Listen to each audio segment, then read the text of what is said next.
Meeting to order. I'll stand for the Pledge of Allegiance. I pledge allegiance to the flag of the United States of America and to the republic for which it stands, one nation, under God, indivisible, with liberty and justice for all. Good morning. Good morning. We'll move on to review and approval of the posted agenda.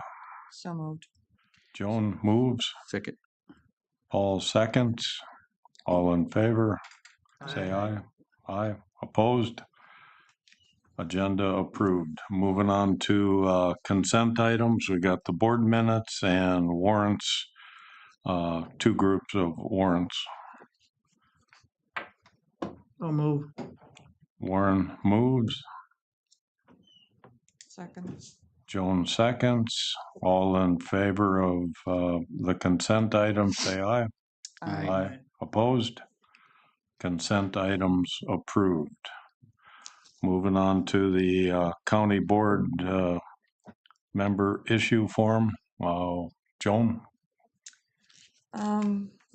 So after our last board meeting, I stuck around and participated in the interviews for the finance director. And then the next day I went and I interviewed for the Intercounty Head Start director. So I've done a lot of interviewing last week. And then last Tuesday, our county finance committee had our monthly update with Abdo. So initially, and we had the 39 accounts that were open. 22 of those have been closed. There's 4 more that are planning to be closed, so we're really getting that number down. And getting the check scanners in. So, hopefully that'll speed up the process when it comes to, especially now with taxes coming in. And we discussed some other things which are going to be later on the agenda. And then Was there a goal on how many accounts we were going to end up with that would be open? no, As few as possible, Yeah. as few as necessary. It's okay. mhm, That's fine. yeah, but I mean it's Down to 13 when you get rid of 4 more. So I have to keep track of I know. some of them. Are appropriate. Okay, Mhm. sounds good. and then the next day I had the AMC Finance Committee meeting. So between interviews and finance, they've been keeping me busy. We're really trying to figure out how our dues process will look like. Right now the dues formula that is being used up until last year is so complex that maybe 1% understand actually how it all works and stuff, because it includes property values and just a lot of different things. But now we're kind of looking at like having a base and then using the CPA component. What we want to avoid is the large ups and downs, in the dues. And plus, usually our dues cover the wages for the most part. And, and everybody is on board that we've got excellent staff. We don't want to lose them. So, to keep the dues sustainable and to be able to keep the the staff that we do now. especially like a year like this down at the legislature. Having that seasoned staff is really important. But so we've got another meeting actually next week again, and trying to come up with what our dues are going to look like, especially now for 26, because everybody's starting to work on their budgets in July already, and we need the counties need to know what those numbers are. So and then last night I had a DEC meeting, which was actually now our last meeting for our local East Polk DEC, because we officially merged with Productive Alternatives in Fergus Falls. They're a day program. They've got, I think it's 5 or 6 other locations. And we've actually been working with them probably for the last 6 months after we had to let go our previous director that we had. And, because we struggled of trying to hire a director, we struggle with hiring staff, and it just, for a small organization, it's been a challenge. And things have been going well with PA these past few months of helping with the management and those type of things. So actually the transition is pretty smooth. And so then we were given 2 seats on the PA board, and I was elected to one of those positions, so I will still continue to have a pulse on how things are going at the Foston location. So that's all that I have. Good, thank you. Warren?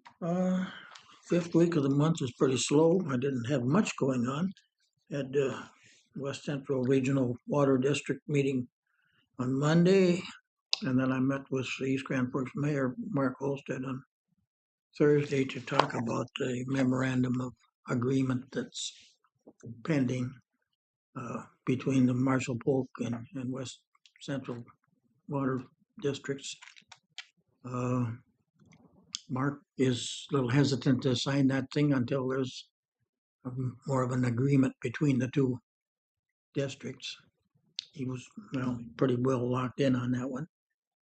And then last night I went to Neilsville to the city council meeting there, where they were talking about that same memorandum, and that was passed by no issue there at all. I asked those city council people there too. We have to replace Danny Netland. We just approved a week or 2 ago.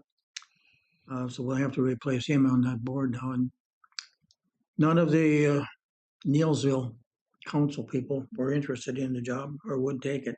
They're interested, but they don't want to commit to this position. So now it's basically in Paul's hands to find somebody from Beltrami. I'm gonna go at it.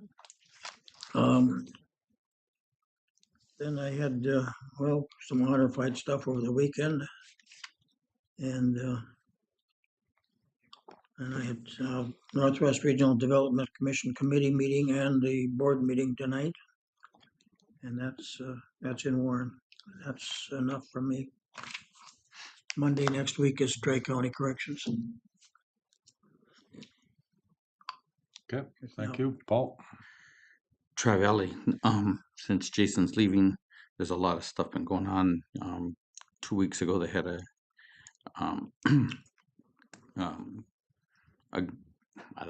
get together, a gathering to help the board work on how to pick a new leader of the Tri-Valley board. And I had a conflict that night, and then they had another catch-up meeting with this company that they had, and when you got things going, very difficult. But anyhow, I listened in on part of that second meeting, and they're a lot of people in on that. Every board member is actively participating in that.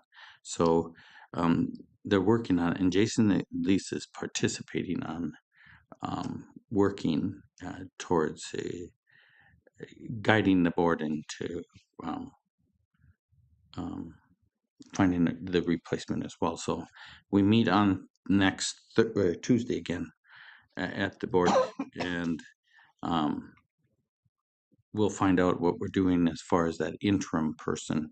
They had an interim person that they were thinking about filling the shoes temporarily until a board member was met, but we'll see where they're going with that. We'll see how that goes. And then, of course, the West Central thing on the 16th, Beltrami meets at their city council meeting. So I'm planning not on the 16th, the 19th. They're meeting at their, and hopefully AE2S is going to be there on that meeting, I think. And I'm going to go to that and see if we can push them to help us find somebody active to, that can at least participate. And we'll see if we can get somebody, even if it's a year commitment or something that we can, it's difficult, but it's the Monday, and these guys, Danny really wanted to be on it, but his Monday morning at his job, if it would have been an evening, he'd have been good. But Monday morning following the weekend is a hassle. So that's what I got. Good, thank you. I too had a conversation with the mayor of East Grand Forks on Friday. I think it was Friday he called me. We talked water district, taxes, the medical, or not medical, but the marijuana thing and so forth and so on. So good conversation. Fielded a couple calls, rain days, so forth and so on assessed values and taxation. Fair amount of frustration on the amount of agricultural taxes due on a per acre basis. Question was, when's it gonna stop? And so forth and so on. Also received a phone call, and I've spoken on this prior up in my district. Received a phone call from a couple. He didn't speak. He needs to go into elder care.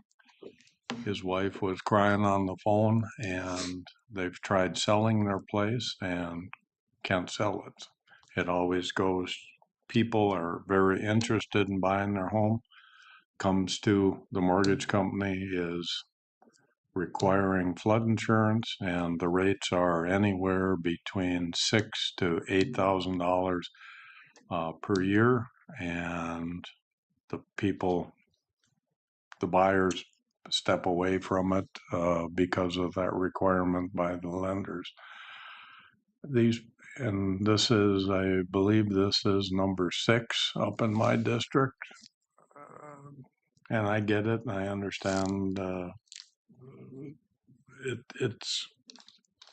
It's sad to be able to have to talk to these people and say there's no help.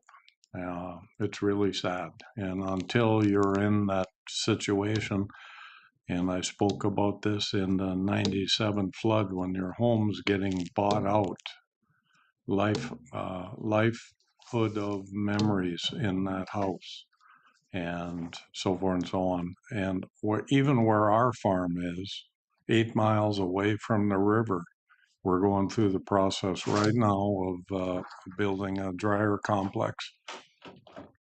We got to have it above grade this high. And I understand it's not Jake's problem. It's not Sanders' issue. It's the state of Minnesota and FEMA and all the related agencies. But somehow for these people that are trying to sell their properties, it's sad. It really is sad. And you're talking a $250,000 to $300,000 farmstead that people want to buy, and they make the decision to step away because of the extra $500-600 a month that's going to cost on top of their taxes, on top of their mortgage payment for flood insurance. And then this lady's, they've never, I know where the yard is exactly, they've never, ever had water in their yard. Never, ever. And they're on the map, and that's the way it goes. But I'm not going to back down. We're going to continue looking, trying to find some help somehow. I need to get a hold of Representative Gander again here, and he was looking, trying to find some help. So, Isn't that a federal problem more so than a state, well, see, the floodplain? Marshall County has adopted the new map. Norman County, and I think even Clay County and a lot of counties up and down the Red River have adopted the new map.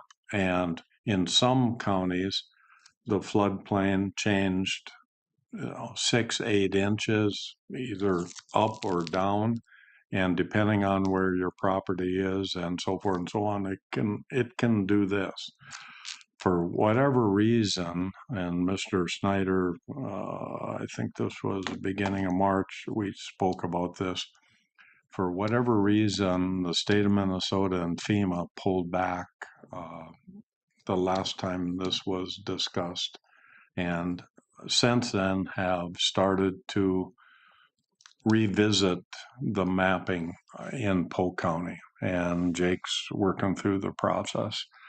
So, but until something formally comes for us to adopt, we don't know on certain properties if it's going to be worse or better to help certain properties. And the previous people, they're within 6 inches. Their main floor is within 6 inches of that floodplain, and they can't sell, and never had water on their property.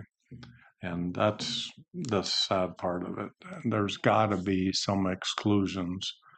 Yes, I think we all understand if a property is continually, even in minor flooding, being flooded out, most of those have gone away. It's the ones that are so close that are being affected now. And they're within 4 or 5 miles of the river, but because of the map, that's where it's at. So I'll continue the fight, but trying to turn over rocks to find money or assistance is getting hard. So that's all I have. We got 10 minutes. Sam, you want to? Kurt's here. Oh, Kurt. Yep. Well, Yeah, sorry about that. That's all right. I snuck in, so I'm just here for approval for out-of-state travel for the National County Veteran Service Officers Association conference in July 12th to July 19th, Where's that? Louisville, Kentucky. Well, I think you should Pick a go. better spot, couldn't, that's gonna be kinda hot. Next year's in Reno, but yeah, it's gonna be hot in July, so yeah, I think it'll be hot and humid, I'm sure, down there. I've never been to Kentucky, so it'll be new for me, but I move you should go. perfect. Thank I'll you. second. All in favor of sending them to Kentucky, say aye. Aye. Aye. Opposed? You're going to Kentucky. Perfect. Have Thanks, fun. guys. Have fun. I will. Hope you Thanks. don't roast. I know, I Make probably sure will. you come back. Yeah, that's what I was gonna say, promise to come back. Oh, I'll try. I'll try. Guess I'm gonna- You want that? Sam? Good to go? Yep.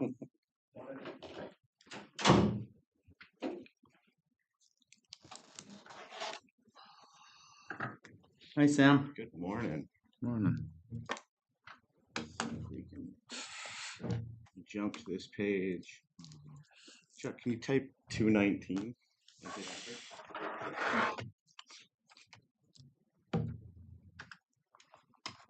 Oh, yeah. I wonder how close we got. Hey, look Ooh. at that. Oh, that is awesome. Thank you, Ashley. She Yeah. sent page numbers. What's it? Okay, so the first thing I have is the applications for liquor license in the county. Lakeview Resort, the Snow Sled Inn Bar and Grill, owned by Dion Magra, and the one and only of Euclid. They have submitted their applications and payments. We are just waiting for the approval from the county sheriff and the attorneys. But at this time, we're looking for a motion to approve the license contingent upon the approval of the sheriff and the attorney, so that we don't have to wait to bring it back to the board. I so move. Paul moves, Second. Joan seconds. All in favor of approving the annual liquor licenses with conditions of review by the county attorney And and sheriff. sheriff. Yep. Say aye. Aye. Opposed? Annual liquor licenses approved. All right, thank you very much. What's the fee on those? What's that? What is the fee? It varies depending on what they're selling, but for these three, it's 1,800 each for what they've applied for. Okay. It depends on the Sunday, the 3-2, Mm-hmm. the different ones, but for these, it is all 1,800. Okay. The next item I have is a document processing services agreement with Avenue Enterprise. They store our microfilm from the recorder's office, and they have for several years. I'm not even sure where the site is. We talked about this at our Mako conference, our meeting last week. Some people have them through Avenue in like old salt mines in like Utah and stuff like that. So Probably ours may be out there. Probably in the cloud. No, these No, are that's- physical. These are the physical rolls. I think it's road trip to find them. Well, that's what I mentioned last week too. Yeah. But so what it is, it's that we have 567 rolls of film out there. They charge us $5 per roll to store them securely. It is budgeted. The total cost then is $2,835. So I'm just looking to be able to enter into the service contract with them, or to be able to sign the agreement, and it would cover 1 year with an automatic renewal next year. So it essentially goes through 2027. Would be the agreement that we would sign, or I would sign. Same cost. Sounds like it's necessary. I'll move. Thank you. Warren moves. All second. All in favor of approval, say aye. Aye. Opposed? Storage approved in the salt mine. Thank you.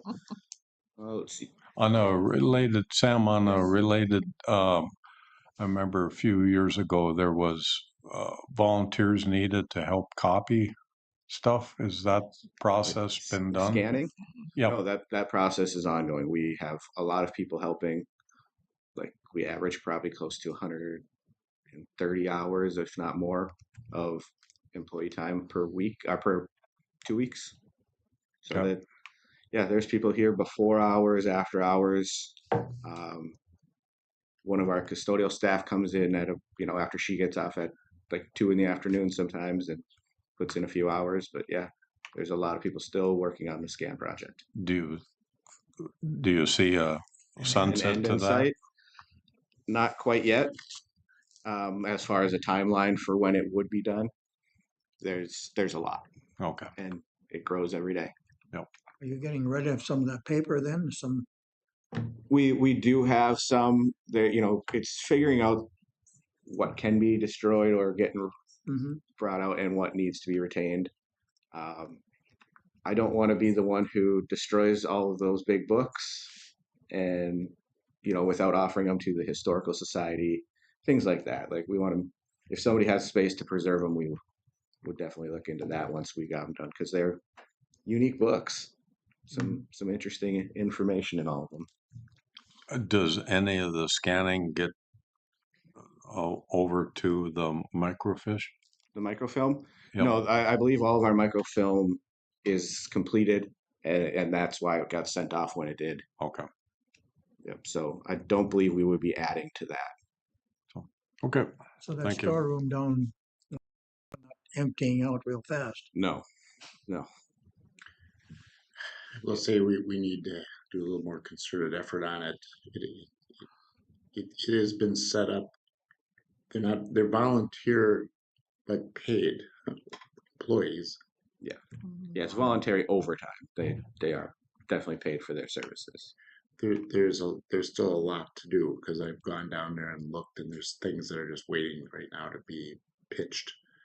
But I think maybe later this summer we'll probably put in a little more focus when we get a full staff over here. There's some cleaning out right over here that I'm already having some discussions with some folks about, including Sam. Yep, and that's kind of two different departments, the recorders and then the finance. side of it. Okay, thanks for the update. Yeah, any other questions or anything? No. Chuck, are you gonna try to jump We'll in? go to Sarah. Oh, Sarah's here. I don't know what page you're on, Sarah. Miss Reese, 6, come on down. page 6.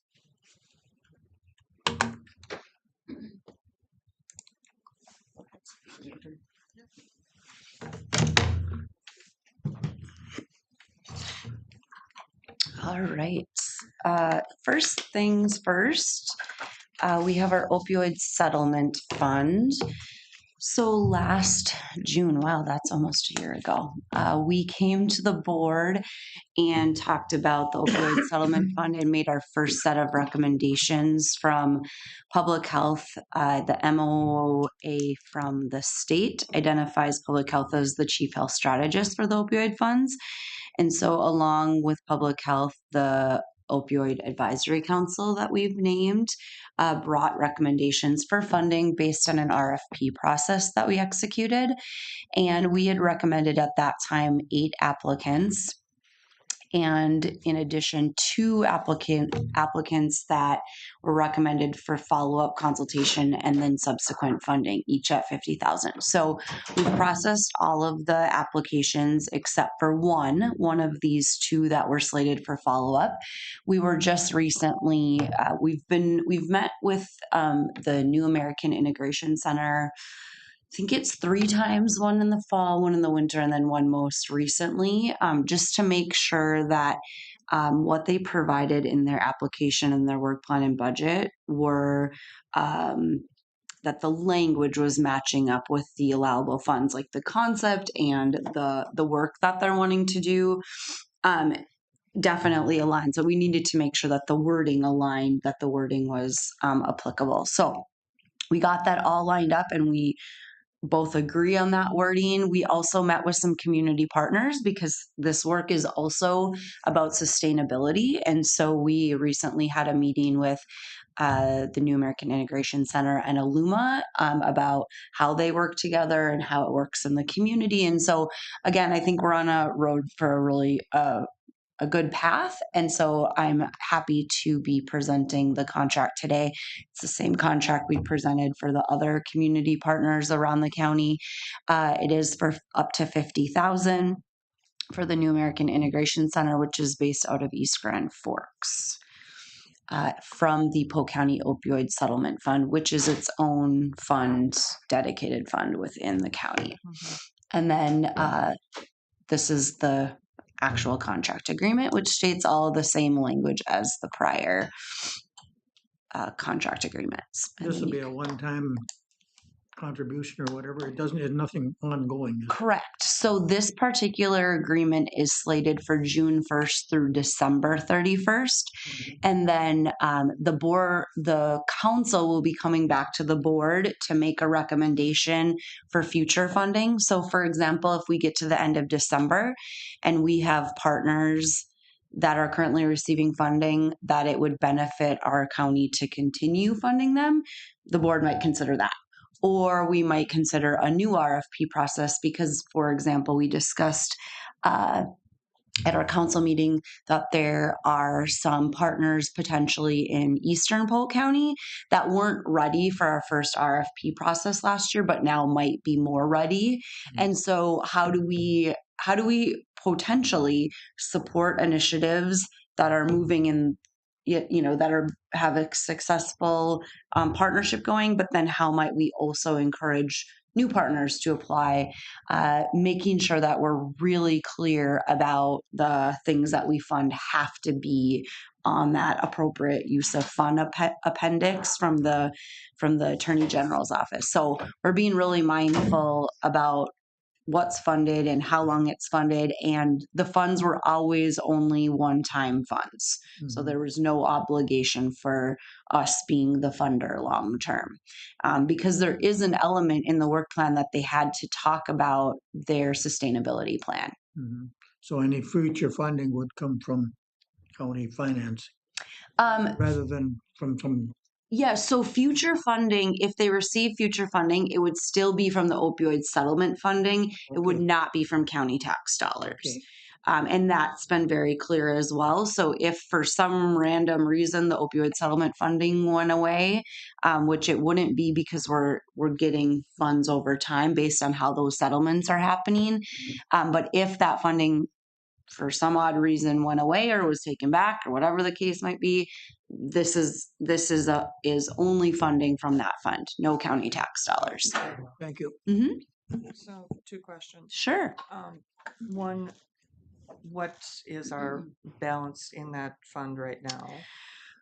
I don't know it off of the top of my head, but I can get it for you. I just ran a report for the reporting. We have enough to cover all of this and then some. I want to say I don't want to say a lot because I don't want to give you the wrong number, but I can get the number for you. And 2, can you refresh our memory on, excuse me, on what they were going to do? Sure. So the New American Integration Center wants to do 2 things. Well, actually 3 things.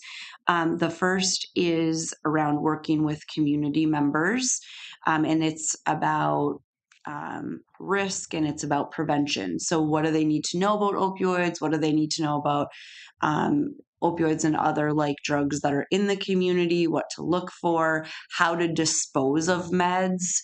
And also about how to talk with kids about drugs, and how, if you have a concern, how to get access to care. So there's this whole piece with folks in the community. And then there is a second piece about working with community partners so that we make sure we have those resources and referrals available. So if folks have an addiction or have a concern about a child with an addiction, that we can get them connected to the appropriate care.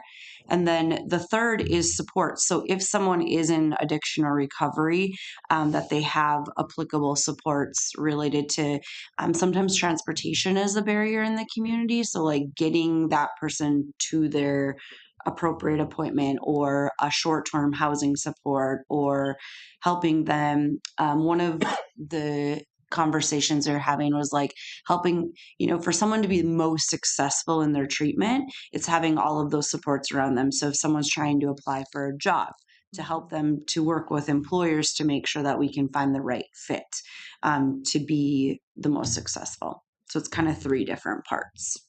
Any other questions? Comments? I'll entertain a motion to approve the transfer of the money. So moved. Joan moves. Second. I'll second. Warren seconds. All in favor of the motion as requested, say aye. Aye. Opposed? Transfer approved. Thank you. And it is reimbursement driven. So if for some reason they don't expend all those funds, then it just doesn't get funded or doesn't transfer. So let's see here. One moment while I go down here. Oh, this is, here we go. Okay. The next item, Tammy's back with me. She was with me a few meetings ago. So we're super excited to receive the Minnesota Breastfeeding Friendly Workplace renewal. Polk County Public Health thank you to Tammy. We have submitted all of the documentation for the original application a number of years ago. And then what I think is very exciting is the renewal of that recognition just recently. So in April, we received this certificate, which Tammy has here, which is a certificate of recognition for renewing our breastfeeding friendly workplace. So this is a designation that comes out of the Minnesota Department of Health, and it's really about supporting parents and their babies, or it could be caregivers as well, if there's an extended family. This award is about recognizing workplaces and county health departments for our demonstration and commitment to supporting breastfeeding families, really around workplace supports. And so we're really excited to be part of that. Also, nationally, this designation is part of the larger community health effort in reaching healthy 2030 goals. So it's really important for our families and our health department. It's utilizing all of the best practice and the evidence base, and most importantly, it's supporting our employees, and it's supporting our guests and our constituents. So we are so happy to receive this designation. And you can see a few examples of what's required. We have to have a written policy. We have to educate staff, which we do annually and upon employment, allowing appropriate break time, appropriate space, and just our overall commitment. So super happy Tammy has led the way in this initiative. Tammy, is there anything else that you would like to mention? We have this certificate that you saw also in your minutes at all three locations that we have it at McIntosh, East Grand Forks, and Crookston. So we're very proud to be able to display this certificate at all of our three locations. We also have designated lactation spaces at all three locations for our employees. And we proudly display the anytime, anywhere signage, so that encouraging and welcoming our families that come visit us to publicly breastfeed if that's what they desire. And if they want a more private place, we'll provide them with that with our designated space. So yeah, we're excited to have this designation, and it just says we are already a breastfeeding friendly public health department. We've reached the gold standard, which is the highest standard in the state of Minnesota. So not only that, but now the work site, we've had that before, but they just created a renewal process, and so we did achieve that now with this one. So that's basically it. But our policy is good, and we do, like Sarah said, we share with all new hires and at least once a year annually. So, Congratulations. thank you. Yes, thank you. I would say an extension to this, while Tammy is devoted internally to supporting our employees' efforts and our visitors' efforts, we also, the role of public health, of course, is constantly changing. And so while we provide client services and supports for clients, another thing that Tammy does is out in the community. She was mentioning the Anytime, Anywhere initiative. And so we have for the last year been working with, well, it's been longer than that, but a renewed effort in the last year to go out and meet with businesses to talk about because there's been some law changes. So what are the law changes? What are their legal obligations? Do they need technical assistance? Just connecting folks to resource. So really looking at those policy conversations outside of Tammy's, one-on-one services that she provides for folks. So that really is extending into the business fabric of our county. So that's great. So thank you so much for doing that. Appreciate it. One thing with that is there's a federal breastfeeding law and there's a Minnesota breastfeeding law, and the Minnesota breastfeeding law is stronger than the federal law. So we're out sharing that information. So Yes. thank you for the time. Thank you. Thank you for Thank you. coming. Yeah. All right. And here's the certificate as well. And let's see, this is the last item that I have. So when you walked in this morning, if you took a look to your left, you saw a board with a bunch of canvases on it, and you might have said, what is going on here? And so for the next couple of days, we are sharing our canvas of hope. If we shared all of our canvases, that whole entire entry would be full.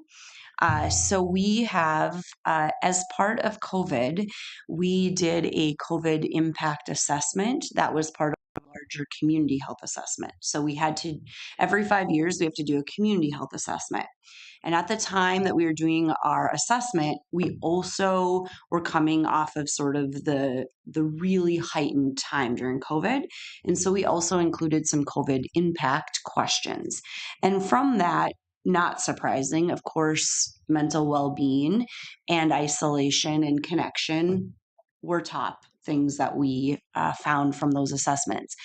And so we were asked to engage with the community in a way to support connection, to reduce isolation, but also just sort of to encourage engagement, right, in our county. And we had a public health corps member who helped us with this initiative. So it's really exciting. She was trained formally in health education, but also a strong experience in theater and arts. And so it was so neat. She went around to long-term care facilities, homeless shelter, jail, libraries. I mean, you name it. She's kind of been all over. And so we have canvases out here. We have more canvases, but we didn't want to like take over the entire space.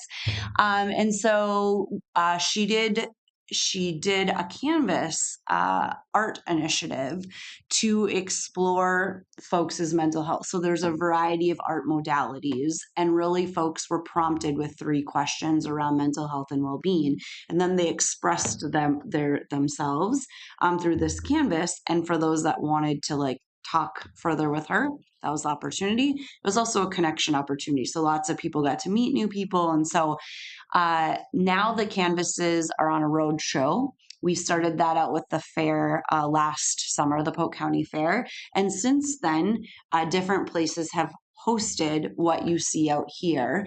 And it's been at libraries, it's been all sorts of different places. And it's for folks to take a peek at the art that is from citizens in Polk County. If you look closely at the canvases, you can see people's first name and age. There's, younger people, older people, and everywhere in between. And so it's really just a neat opportunity to reflect on perceptions of mental health and support and connection. So this was a project that's started about a year and a half ago and sort of has morphed into lots of different things. The other piece that was created that you obviously don't see out there, we have a short video, so we can run that where we want, that has the canvases. We also have a calendar, and that calendar is meant to be part of our workplace wellness initiative and other initiatives. And it's really supporting access. So if folks are in mental health crisis, if folks there is opportunities from a workplace wellness perspective, but the canvases are highlighted in there. And then we also have greeting cards that have the canvases on there as well. And we use those in a variety of different settings. And if you know anything about gratitude greeting cards, they're really just greeting cards, right? But gratitude is a way that both supports the person writing the card and the person receiving the card. And it was a recommendation by a group of individuals to have kind of a few different touch points. And so this is that. So we're really excited about it. It has been a low cost investment, but high reach and high touch. And so that's really exciting. It's also just really important. We've had our listening ears on, right? What do people need? What are people's real life situations, and how can we support those individuals in our community? And it really is about adult mental health. There's a lot of conversation about youth mental health right now. And so this has been able to engage adults in a new way. So very well received. And so just wanted to share that with you so you're aware, or if you hear about it in the community, that's what it is. Like, have you had it in Macintosh at all? I was just thinking like the bank. I'm not sure if I know that she was visiting with a few places in McIntosh, but the bank has not been. I can't remember the bank being on the list, but I'll have her contact them. That's a great idea. I think, yeah. Yeah, that would be wonderful. Yeah, and it's been kind of a word of mouth. It's been kind of this like traveling Mhm. display. Yeah, it's been real neat, but I'll tell her to contact them for Yeah. sure. And Absolutely. if he says no, send fellow pilot. Fabulous. I can do that too. So thank you so much. Appreciate it. Thank you. Thanks. City Hall tomorrow? City Hall tomorrow in Boston. Okay. Yes. Mr. Schneider.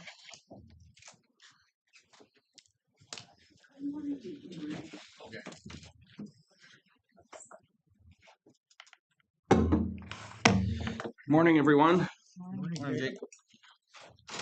First action item I have is travel authorization request for Stephen Moe.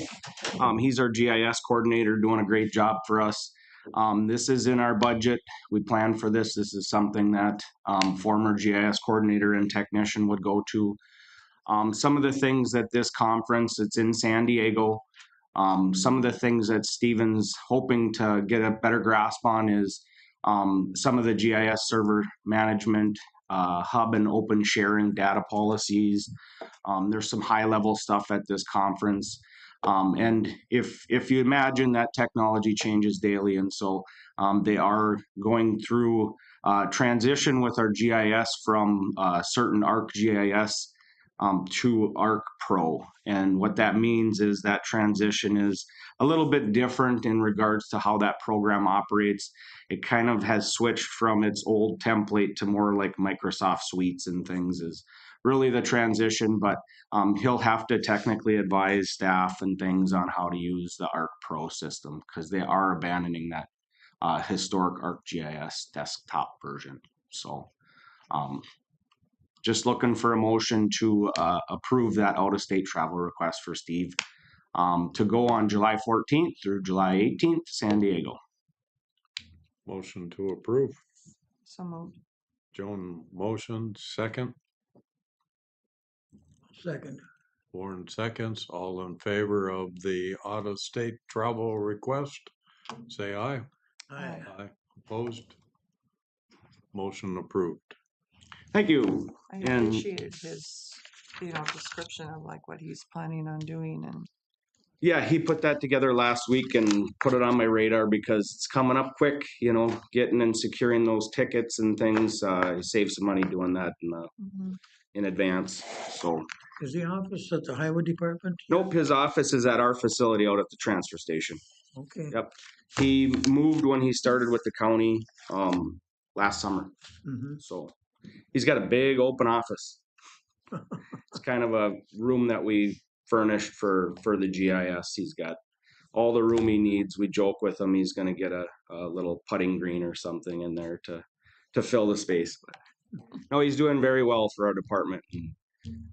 Seems to have a good handle on the open hub stuff and managing all our parcel data, which is key. We found out how much we need that person when we didn't have a person doing that. We were treading water for sure with Pro West services. So having someone in-house is an asset to the county.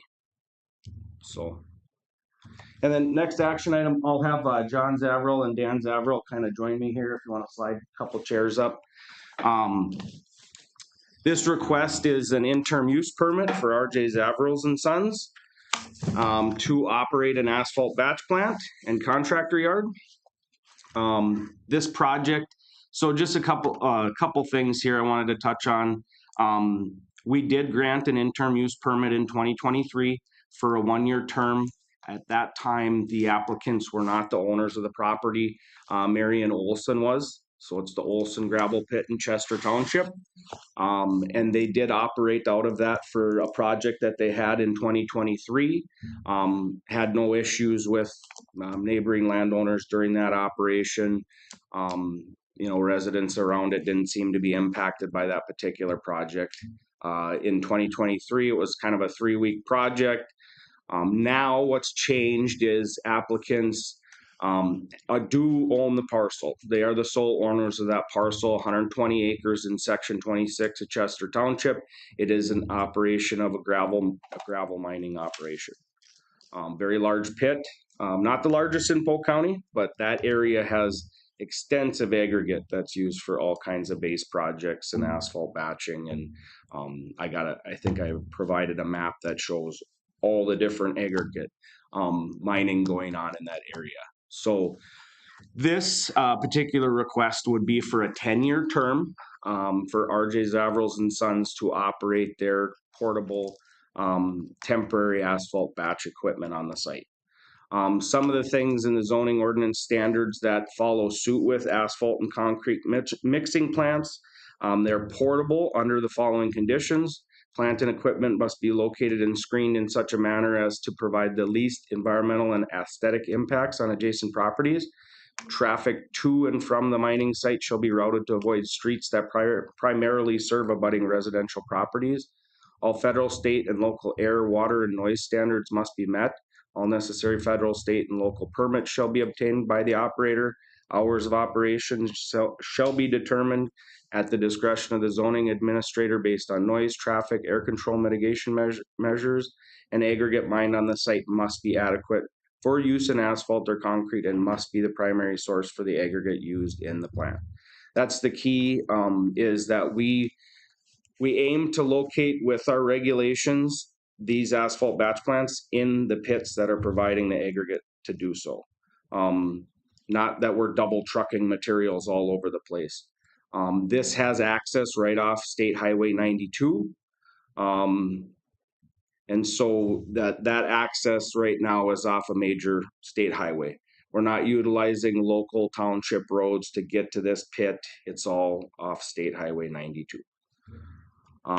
They're looking at staging in a 5-acre area within that 120-acre tract in the southeast corner of that. That area, and I have some pictures of that area, but essentially that area is the closest to State Highway 92, but set back far enough off the road where existing aggregate piles and berm piles from the gravel mining, you probably don't even notice they're in there when they have stuff going in and out of there, just the truck traffic. Their operational plan they submitted highlights they will follow state and federal air emission standards. They have provided us with a list of all the equipment on the site. If needed and it's a nuisance, calcium chloride and dewatering for dust control will be done. The nearest residence is located 3,000 feet to the northwest of this planned batch area. I will go over kind of a site layout. Right now, that existing gravel pit, it has a lot of elevation difference in the pit from over the years of mining on the site. 10 to 30 foot elevation difference isn't out of the norm for gravel mining. But the area that they're looking at staging is a flat area, again, with berm piles around it. And so it just kind of jumps off the page at you. That's probably the best when you pull into that site of where to stage and where to set up. Truck traffic can come in off the state highway, turn around just fine, get what they need, and get out of the site. So the site too, and this was heavy discussion at a public hearing we had April 26th, was it is temporary in nature. This particular batch plant is portable, and I'll open it up to the applicants to kind of talk about kind of their radius, what kind of projects they target, how far is too far for this site to even pencil out with their bids and things. So I'll kind of open it up for Dan to just kind of go over some of the temporary portable nature of it. Yeah, thanks, Jacob. Yeah, basically, our range with this temporary plan would be like 50 to 60 miles.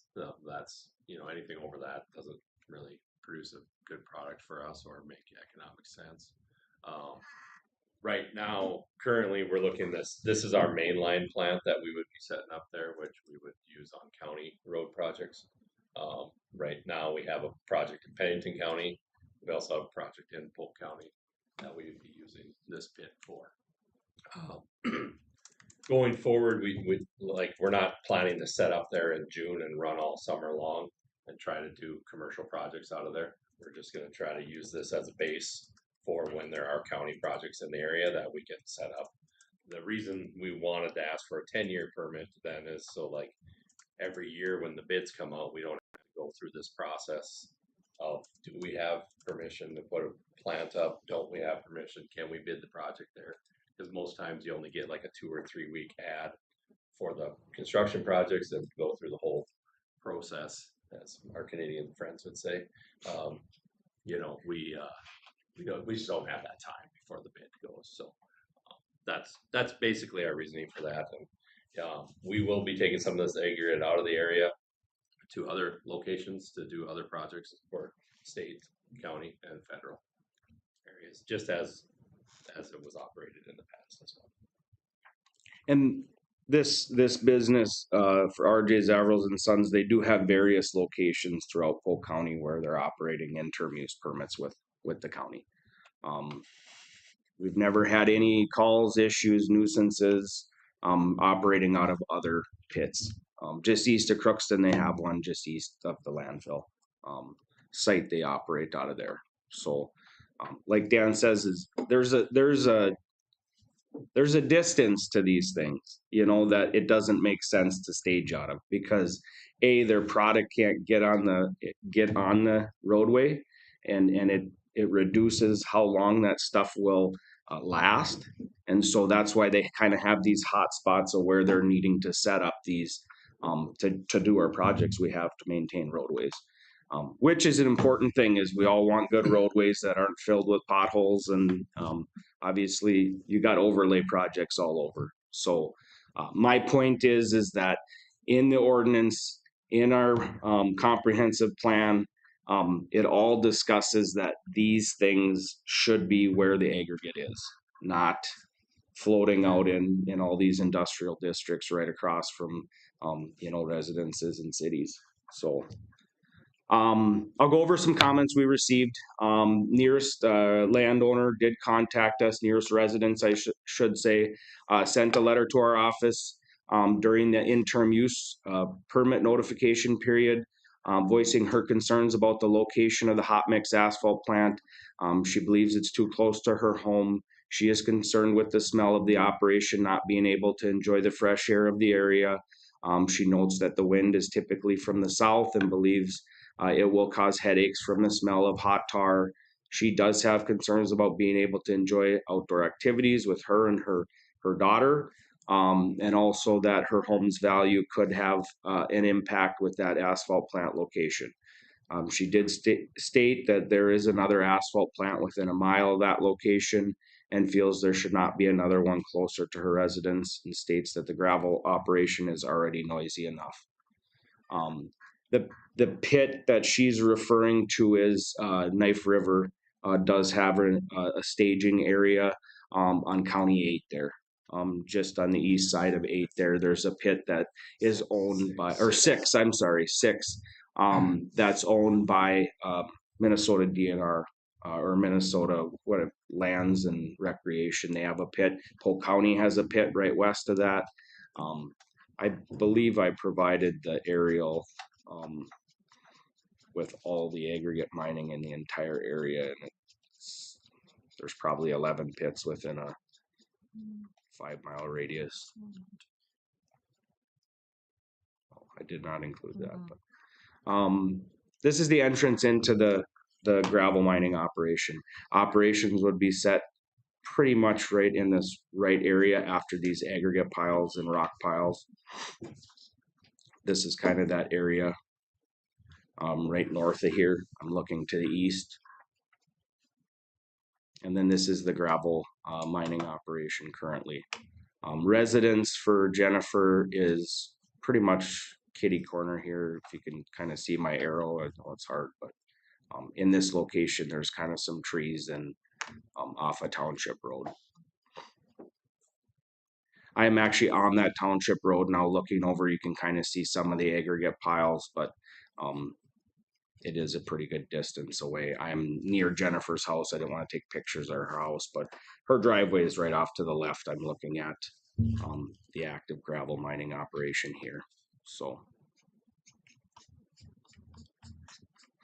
with that, Planning Commission and staff recommended approval with several conditions. A lot of those are standard conditions: don't be a nuisance, control dust, control fumes, odors, all of the such that go with all in-term use, conditional use language. So away from reading those, but this interim use permit is granted only to this entity.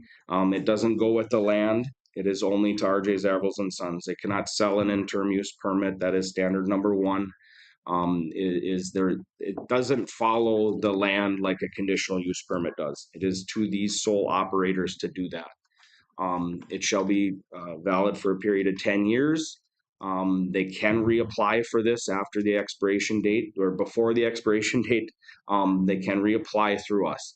How we operate that is if they're acting in good faith, there hasn't been issues, we haven't had nuisance calls, then we just continue that on an annual basis after the term of the interim use. Operational plan should be followed. I added a standard here to the site use of the asphalt mining plant must be portable and temporary use, not a permanent use on the site. So it's fine to be staging and parking equipment there, but it's just cannot be a permanent fixture, putting up concrete bunkers for you to stage and have equipment affixed onto the site would be suggesting you're going to use it on a permanent basis all summer long. So having that equipment wheeled up and, obviously you got to secure things down, but not that stuff that's, west of Bemidji where Knife River has their permanent site. Operational plan should be followed. No Sunday asphalt batching. I'm just following their operations. That's not a staff thing that went in. They just had it on their operational plan that it is Monday through Saturday and no Sunday batching. So I added that into the standard, or I should say the condition. Dust from the operation shall be controlled. Watering, calcium chloride, other similar products, so it's not a nuisance to neighboring properties. Take a heck of a wind to do that, but it's just making sure we're not just dust flying everywhere onto even State Highway 92. So they are working too with MnDOT. This other comment, I'll just side note here that depending on the truck traffic, they might have to do some things with MnDOT. We don't foresee that they'll have to do turn lanes and things like that just because of the volume they're addressing in MnDOT's letter they sent us.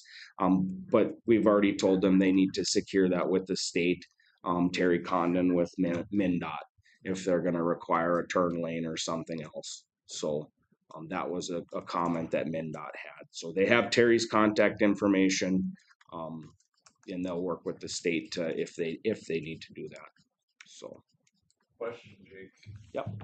Say we're getting towards the end of the year and weather's gonna be an issue and we require them to mix on Sunday to finish so that we don't get snow on Monday and they can't pave. Is that going to screw up their permit?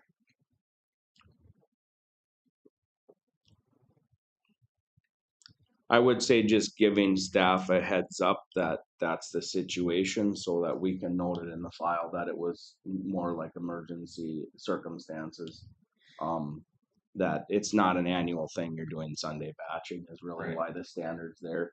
But let us know. I mean, hey, we got to get this project out and we got 3 more loads and they got to go out on Sunday. I believe there was conversation at the P&Z about that, and the plans are not to work on Sunday, but weather being pushed, that's a concern, so.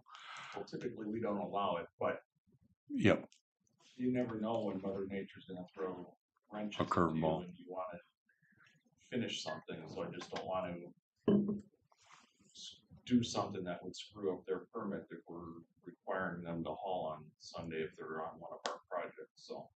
And the hauling aggregate and doing those things isn't the condition. The point of the condition was really to ease a little bit of the neighboring residents' concerns as well, because then they know Sunday, they don't have to worry about that operation being up and running.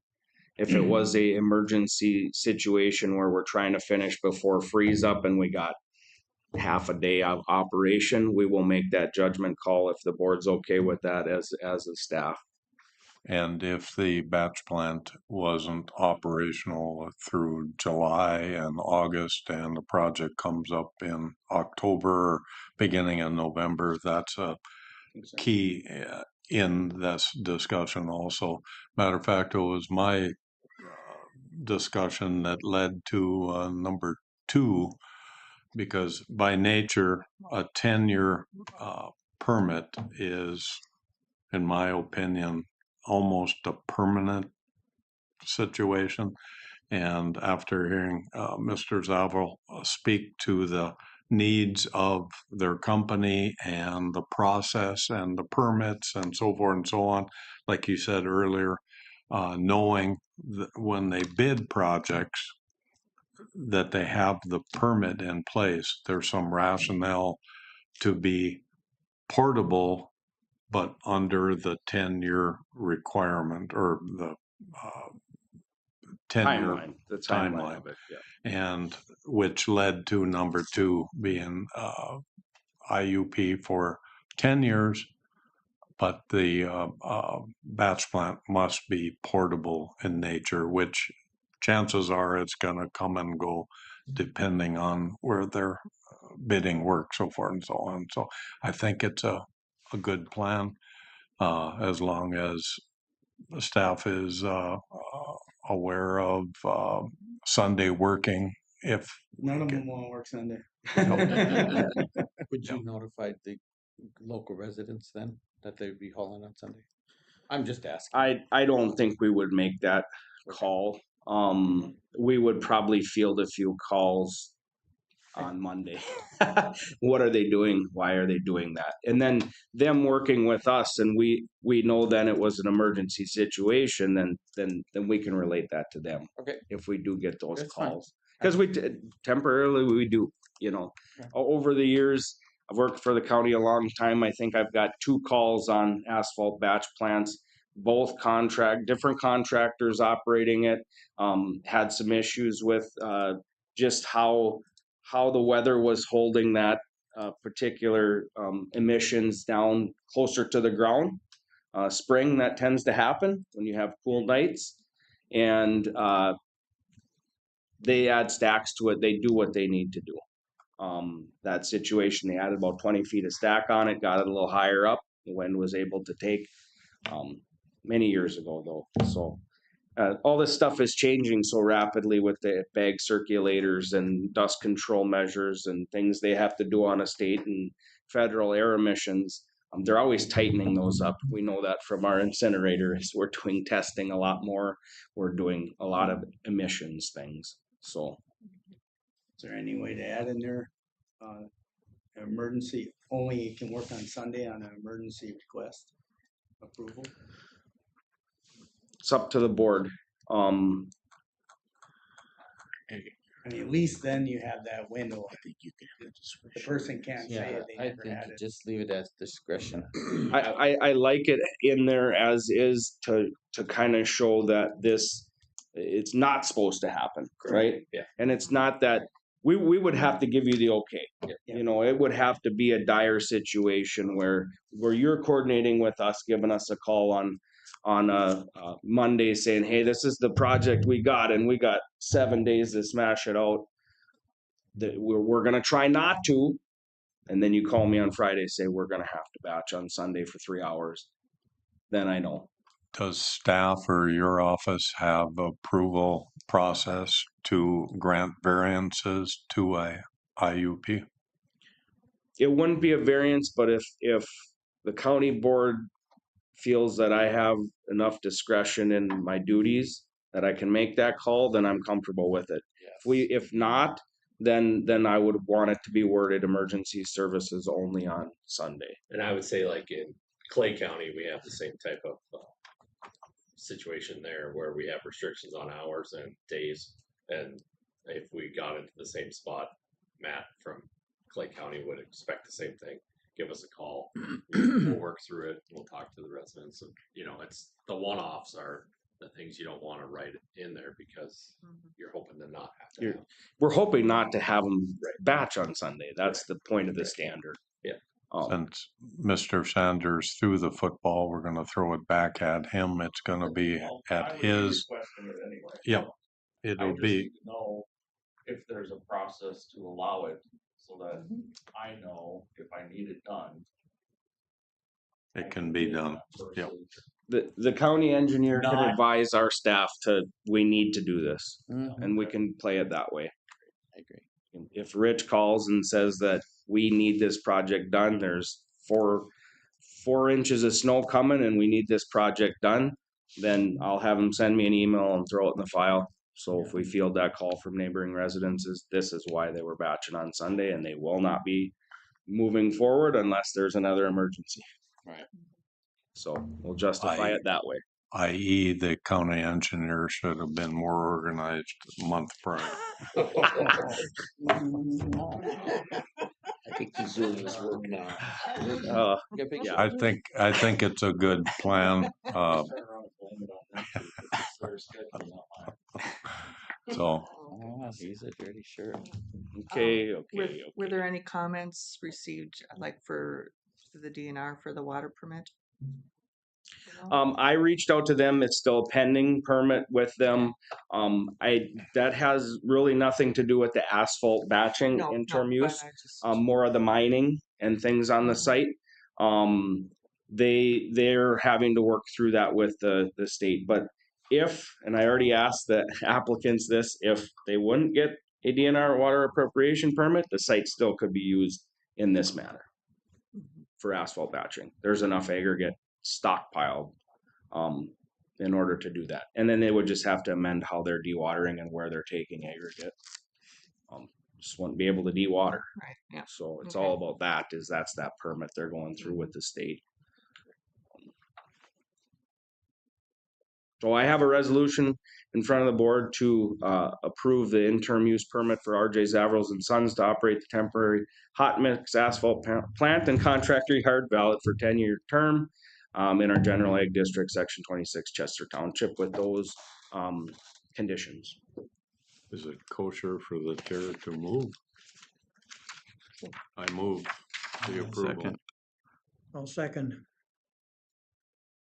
Either Warren one. seconds. All in favor of the resolution for the IUP to RJ Savril and Sons to operate a temporary asphalt plant with conditions, say aye. Aye. Aye. Opposed? Motion approved. Thanks for coming, guys.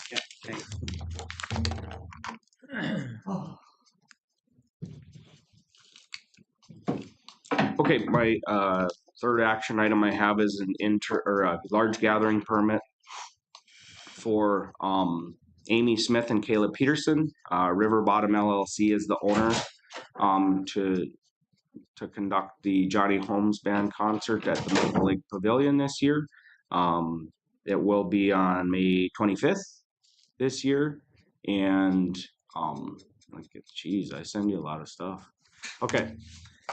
Again, at the Maple Lake Pavilion, they have been the owners since 2022. They've hosted 3 events like this prior. I guess learned a lot through the process. The only thing different from last year to this year is they tried a different vendor last year, axe throwing out of the fertile area, and they're not going to have axe throwing and that stuff. They do have some vendors. They look to serve alcohol at the event. Parking, they did purchase the parcel of property that's right adjacent to the storage units north of the Maple Lake Pavilion and Oak Cove there. They purchased that from Kurt and Isaac Larson because they would lease that with them for events like this. So they reached an agreement to have that area, that parcel secured. They have since put up some more permanent lighting on the property for parking and people getting in and out of there at night. event ends at midnight. So obviously their hiccup is getting people off the site and telling them that they need to they need to go home, or they don't need to go home, but they can't be there anymore. So they do set up 15 portable toilets. They're going to have 4 wash stations this year. They have a cleanup bond for the event. They have insurance for this type of event. They send me that on an annual basis. Their vendors are required to be licensed for food and beverage service. This year they're having Irishman's Shanty cater the event for alcohol. I did send this out to all department heads for the large gathering review panel as well. Enter volunteer fire department. Did talk to several people that are involved in this, sheriff's office, county, the county EM, Jody, Mentor Fire and Rescue, Jay Anderson, as well as Rich Sanders. And so they all kind of play a part in pulling this event off. The no parking signs that are permanent there, sheriff's office polices that during the event so that we don't have parking on adjacent roadways. Jay Anderson, Mentor Fire and Rescue, said they will be all systems go that night. They'll be roaming around the fire hall and or the volunteer fire station there in Mentor. And then his only real comment was to stay in line with the fire marshal had set standards for how many people inside the building, and not to exceed that during the event. Most of those are just to make sure that the event runs smoothly. I did not add any conditions this year than prior years. Maximum 1,250 people. They can't sell tickets more than that. They plan to have 1,000 to 1,200 people at this event.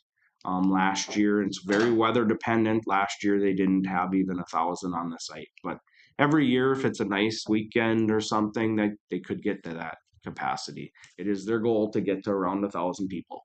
And so that's why they pull a permit. They've acted in good faith. Every year they've pulled this permit with the county. So I have, I'll just go over some of the pictures that they provided. This is just how they set up the grounds there, fence that's required so that they can control who's in the event area for the bar and the food sales and those types of things.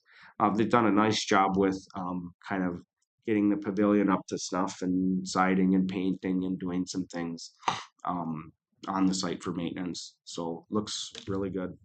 Looks historic, and that was their goal, is to buy that and continue operating it like the pavilion has since, I think I had it in here, 1928 or so. I have a resolution in front of the board for approval of that large gathering permit for River Bottom LLC with these conditions. I so move. Paul moves. Second. Second. Joan seconds. All in favor of the proposed resolution, say aye. Aye. Opposed? Resolution approved. And then my last action item is actually termination of a conditional use permit. This situation involves a shed that we tied a septic to, full septic system on Union Lake. It's actually on Anderson Lake, which is Union, but just an offset bay that's not really connected to Union Lake with navigable waters, just kind of a little creek that flows from one to the other. The applicant is requesting and has a building permit application in to basically alter the shed into living, a dwelling. So converting a shed to a dwelling. There is no dwelling on the site. It is a buildable parcel. So this would be the dwelling for the site. In order to not break his conditional use permit that was done in 2016, we'll have to terminate at his request, terminate the conditional use permit. Dave Eischen sent us a letter with his situation. He has to convert the accessory structure to a home. Meets all setbacks. Would just be classified as a dwelling and not a shed with sewer. So move. Paul moves. Second. I'll second. All in favor of terminating the CUP, say aye. Aye. Opposed? Termination granted. Does he have to make a new proposal now for the next part to put in the site then?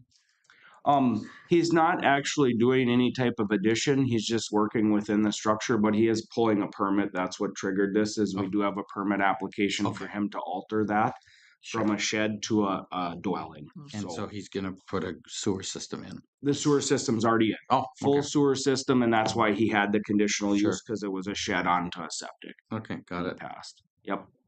All right, good. Thanks. Thank you, Mr. Yep, that's all I Schneider. have. Mr. Sanders. Oh, thank you. Can you give that to Mark?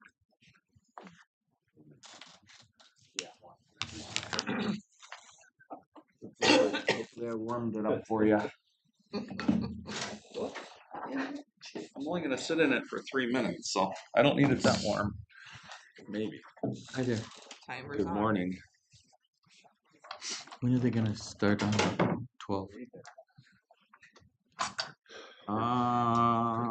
Sharon told me maybe mid-June. But they're Haven't, not, haven't heard. but they're not tarring this year. No, only patching over the center lines. So, but I got 1,000 questions they're all asking. Are they closing the road then? No. It says no. They told me no, they're not closing it. Open to traffic. the only time there will be a closure is at a center line that's being replaced, and then traffic will go. But no, road stays open as long as. That's what I told them. So anyway, Is 6 on the schedule? is 6 on? Do you want me to answer that? Is 6 is on the schedule for 2 years from now, but is being let on May 16th from 3 to 92. Well, we can have that discussion Okay. when I update after this. Got some questions So, Sunday, so. In the past, we had discussions about redetermination of benefits, and you guys approved redetermining benefits in the Sand Hill River, or that was the first stretch of light blue, I believe, on the map. And so our county ditch attorney has gone through and taken all those ditches within the Sand Hill River watershed district, even the ones down by Neilsville, and has done orders for them. So you have all the ditches listed. They're all going to have the same exact order. It's going to show findings that you guys are the ditch drainage authority. The reasons why you're redetermining benefits for each ditch, and then you're ordering the redetermination of benefits for that drainage system, and then you are appointing H2 overviewers as the viewers, and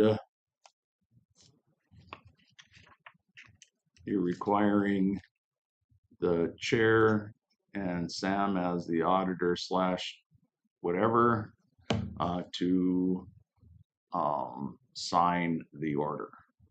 And so you have that order for all those ditches.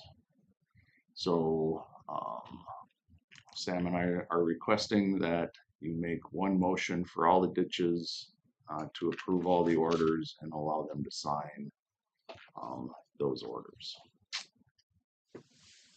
You and I had visited, whenever it was, about this.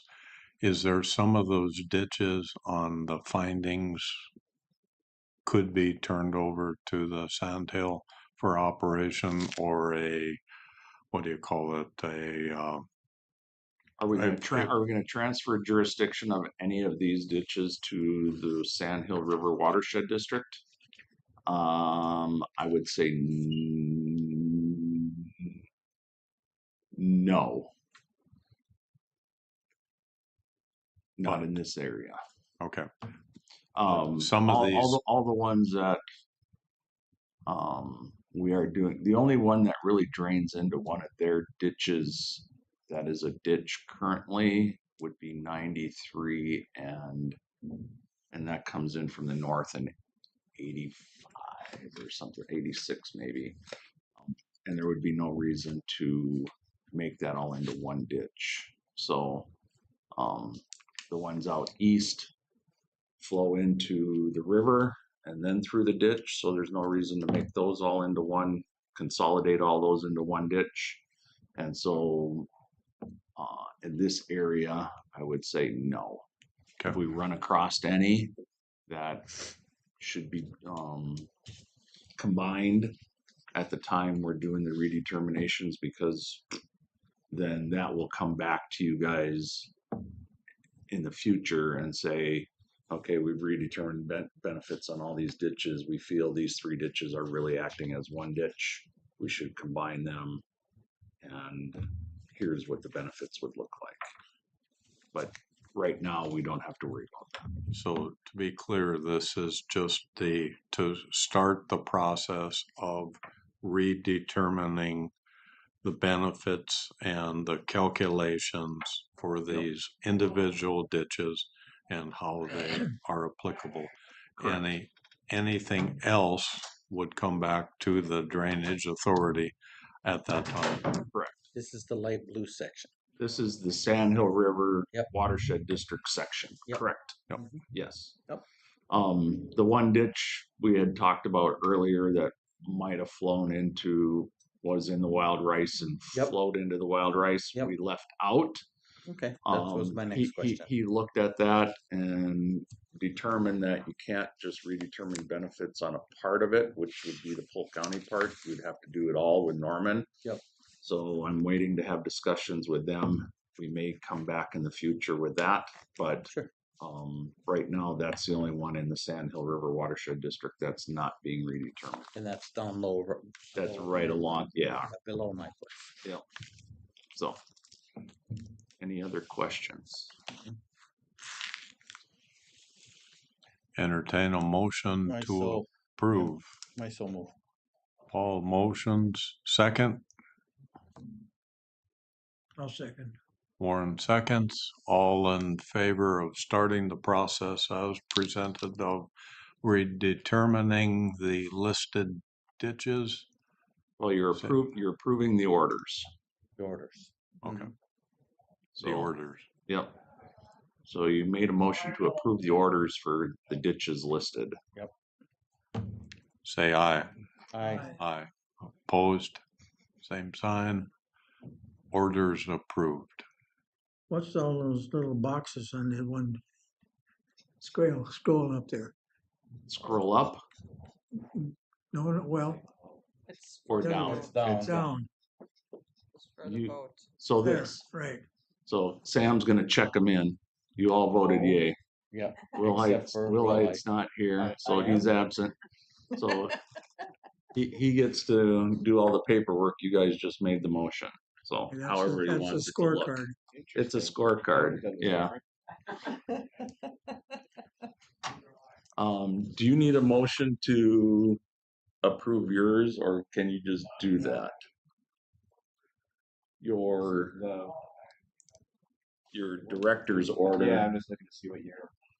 It's right here. No, I'm looking at the motion to see if it said anything about the directors. No, because I figured you could just, after they did the orders, it was just you signing it saying that the orders are correct, and Yeah. In accordance with the enclosed finding, the order pursuant of. I just want to make sure that if we need to do something that, I mean, you can add it in there. Have them approve me signing the director's order. if you do that, then he's covered no matter what, so. Let's motion that to approve the director's orders if needed. Yep. If not, it'll sunset. I'll move on that as well. All motions, second. A second. Warren seconds. All in favor of the director's orders, say aye. Aye. Aye. Opposed? Director's orders approved. Okay, thank you. Next, you have the MnDOT agreement. So in the past, Polk County did the RAISE grant and the Bridge Improvement Program grant, which are federal grants through the IIJA. And the state paid the 30,000 out of the 39,000 that it cost Woodset to do the grant application. This year, because the RAISE grant was coming in before we could do a grant approval, Clay County did the agreement for the RAISE grant. Now this agreement is just for the Bridge Improvement Program grant, which will open and be collected by November. And so we need approval. We need to approve the grant, do the resolution so that the state will pay us the 20,000 so that we can pay Woodset the 20,000 to do the grant application. And so I need to get to it. Page 208.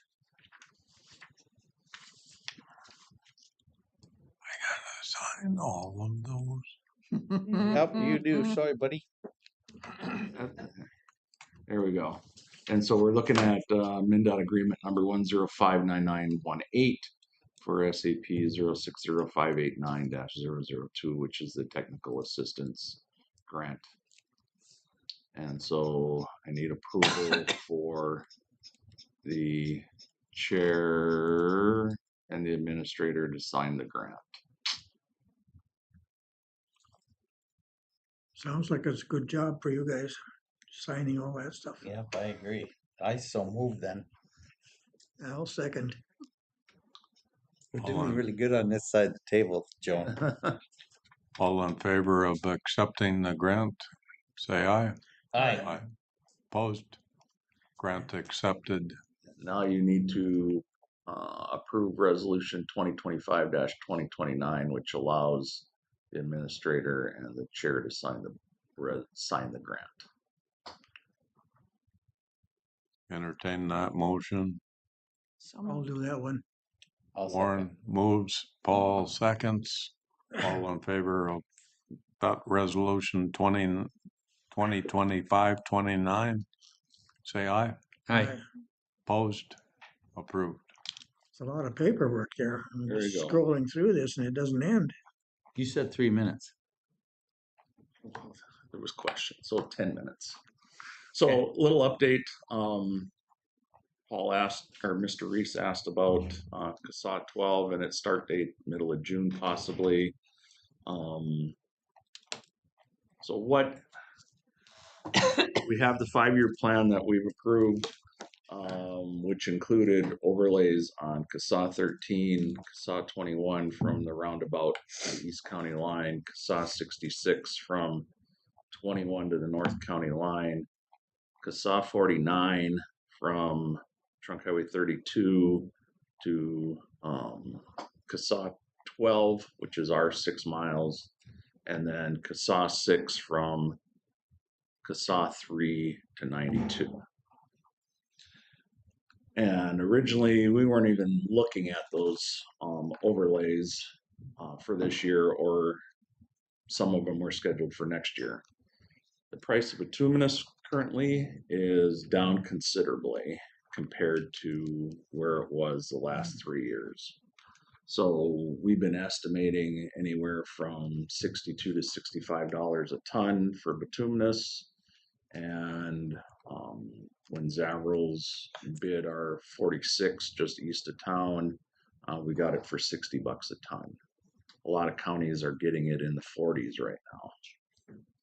And so my intentions is we're letting those projects on May 16th. We have a completion date of October of 2026. So we give them all of 25, all of 26 to complete the work, hoping that we're going to get mix either in the high 40s or low 50s and save ourselves between $800,000 and $1 million by letting them early.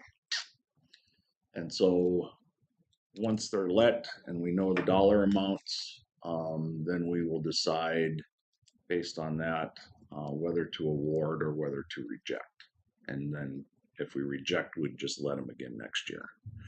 But if we get anywhere 55 and less on most of the projects, my guess is we're going to recommend to award, because it's going to save us that much money.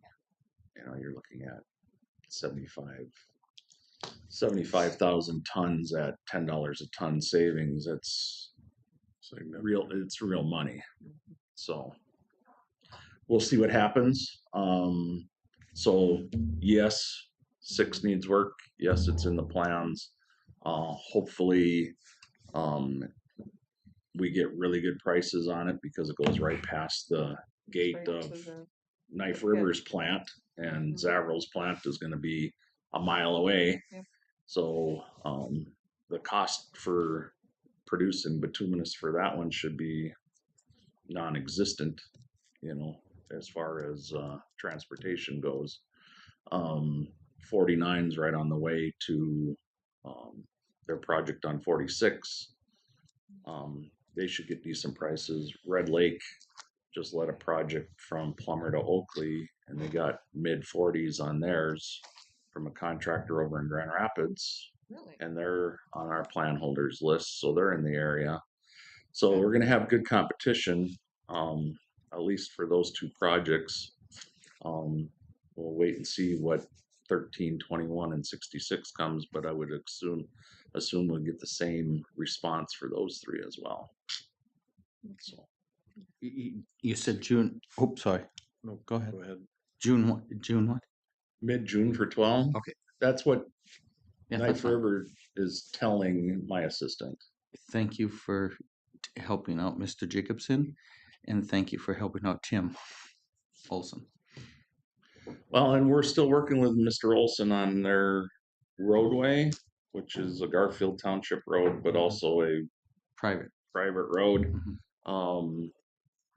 Sometimes people want things, don't request what they want, expecting things. So we're helping them out with what to ask for Advice. and how to bid, how to receive a quote for it so that they get the best price. Yep. You know, with us having 12, having patches right there, Knife River is going to be in the area doing bituminous already. I would expect them to give them a decent price along with the other ones that they've already received prices from. So we'll see what happens. But yeah. Okay, thank you. North 66 north of 21. It's Yes. from 21 all the way to the county line. Correct. Okay. Yep. So the overflow at 21 and the 2 overflows north of 23 will have to be matched in grade. So we're doing a little extra work there. But other than that, it's just a simple overlay. The last mile or 2 that before you get to Highway 1, is Marshall County going to do anything with that in this? That was part of this contract.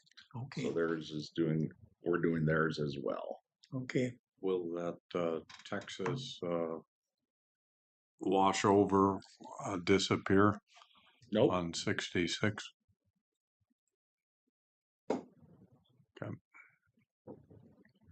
Have not, no. Unless the watershed comes back and tells us we can fill it in, it's a mill and overlay through that stretch so that we can keep the same elevation. Otherwise, the farmers on either side, all on the upstream side, would get it kind of hot. Unless it's you, then we can just fill it in.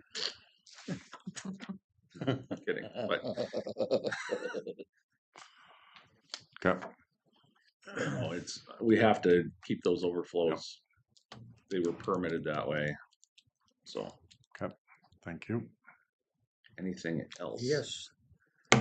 Last night I went to Neilsville and I got there a little early, so I did a little bridge tour. Nice. First, I had to go out and look at the Neilsville Bridge. One of the thoughts there is that the bridge site is on kind of a peninsula. If it's rebuilt there, you're going to do the same thing, right down the same route. I'm sure there's no reason to try to avoid that because the bridge is not in operation now, so We can't change the alignment on that one because of the historic artifacts and everything else to the south of the current alignment. Yeah. So we can't even go outside, we can't even construct outside our existing right of way from the top of the hill to the bridge. It has to all stay within the existing right of way. We can't deepen the ditches, we can't do anything on that roadway. Mhm. So, just seemed like it would be natural just to choose the same alignment or same yep, route. yep. That Yeah. one is definitely staying on the same alignment. So if and when we get bridge funds to replace it, the road will be closed for as long as the bridge is being reconstructed. And it's already closed. Wow, right. So, And then on my way home, I had to make a climax bridge stop too. It appears that the deck is on that the full length based on the equipment and stuff that's on there. But my only concern with that one is where that county road connects with Highway 220. It looks to me like there should be some turn lanes in there because of, I asked the state what they wanted, and the state said they didn't want any turn lanes, so they weren't designed it. They figured it was good without them. So well, if it there's, was talked about. It was their decision, their road, their right of way. They didn't want it, so all right, I thought it would make sense, but you know, start I getting trucks we making, were talking left turn lanes off of 220 in there, mhm, right turn lanes off of 220 in there. They definitely didn't want the left. We may have a right. I'm not 100% positive, but if we don't, it's because they didn't want it. okay, and the So, timetable for completion of that is this year, yes. sometime late year, I suppose. Well, if by their original schedule, they were supposed to be removing the old bridge in August. That doesn't mean the new bridge won't be done just prior to that, but Mm, Trail County's leading it, so I try to stay out of it as much as I can, let them do their stuff, get their, so at today's meeting at 11 o'clock, I'll find out what their schedule is moving forward, but my guess is if they're already got the deck and all the rebar ready to go, they might be pouring it sooner than July. mhm. So A lot of low ground on the North Dakota side. If there's flooding, I'm sure that road is gonna go under, but well, it's 4 feet higher than what it was in the past. mhm. It's going to be when all is said and done. A lot of fill have to be brought in then. There's still fill that will need to be brought in. They'll have to close the road down for a stretch and detour it. But yes, so they put more pipes through the roadway, so to allow more water to flow at that lower elevation, and they're raising the grade to hope. So now that during normal flooding, the roadway won't go under. Okay, So well, that's North Dakota's problem. yeah, well, it's everybody's problem if you can't use the road, but yes. Trying to address it is the issue. All right, well, thank you. Anything else? Thank you, Thank you. Mr. Whiting.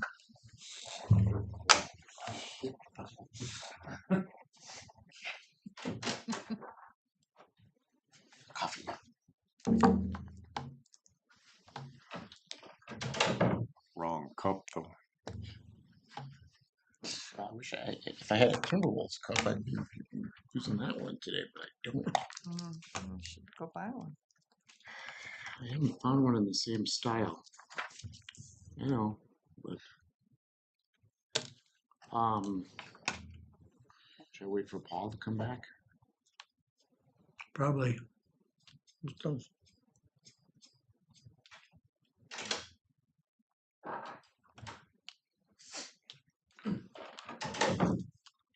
So continuing with our utilization of Abdo and trying to progress not only finance area, but some of the associated functions we have, like payroll.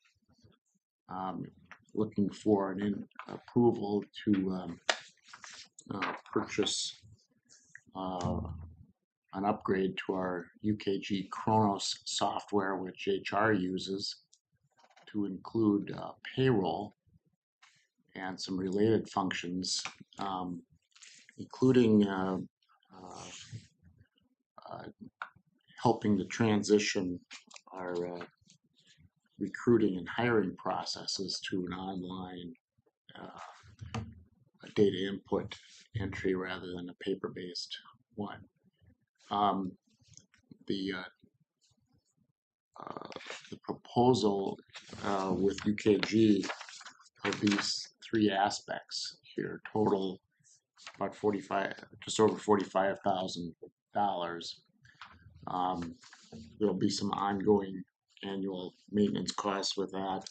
I've also included for you, I think I've shown you this before, kind of a implementation plan working with Abdo to help with some aspects of this. I think most of it's going to be on the payroll side, but we would migrate payroll off of the current software called Paymate over to Kronos. Kronos then would be integrated with the timekeeping system, employee time cards, plus all the other HR data that is kept.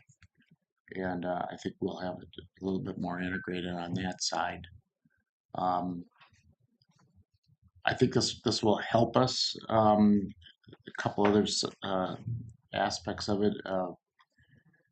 I think I've mentioned this before. The way we do payroll right now, we have all the timekeeping.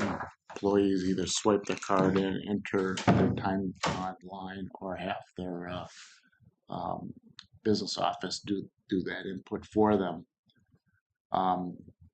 So it all gets calculated in the software, and their vacation, sick leave accruals are all kept up to speed. But then when it comes to payroll every 2 weeks, that stuff has to be printed out and then entered in through Paymate by hand, because the two don't talk to each other.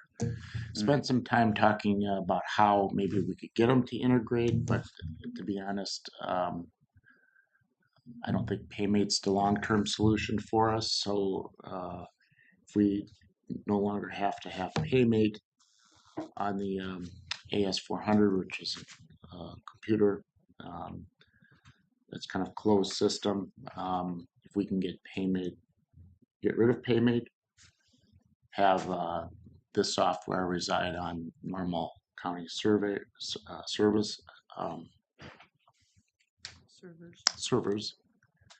and then at some point look at our options for migrating the IFS software, which is our accounting, off the AS400. There is a Windows version of it that I'm having staff look into acquiring. But that would let us get off the AS400, that we don't have to maintain the AS400. We don't have to buy a new one every few years. It's really kind of antiquated, to be honest, but served what we've been doing in the past. But I think for the future, migrating off of that and even to cloud-based data management would be appropriate. So while it's an expense, I think it's a good move. This may not have been where I wanted to go a few years ago when I was looking for an fully integrated enterprise software, but this would be a step in the right direction. And if we can get certainly all of HR, all of payroll into one area, and then figure out how to either integrate it with the rest of the accounting system, or address us again in the future, wait till then. But I think right now this would be a step in the right direction, even with the expense. And we have Abdul on hand to help Um, I don't know if there's any questions. These are kind of bland explanations of each component. Obviously, payroll. I think the one that I found, I think I've mentioned this the last meeting, the payroll services for $7,100. That essentially gets us year-end income tax processing, including direct mailing to employees, not having to go through our internal staff, which It's huge.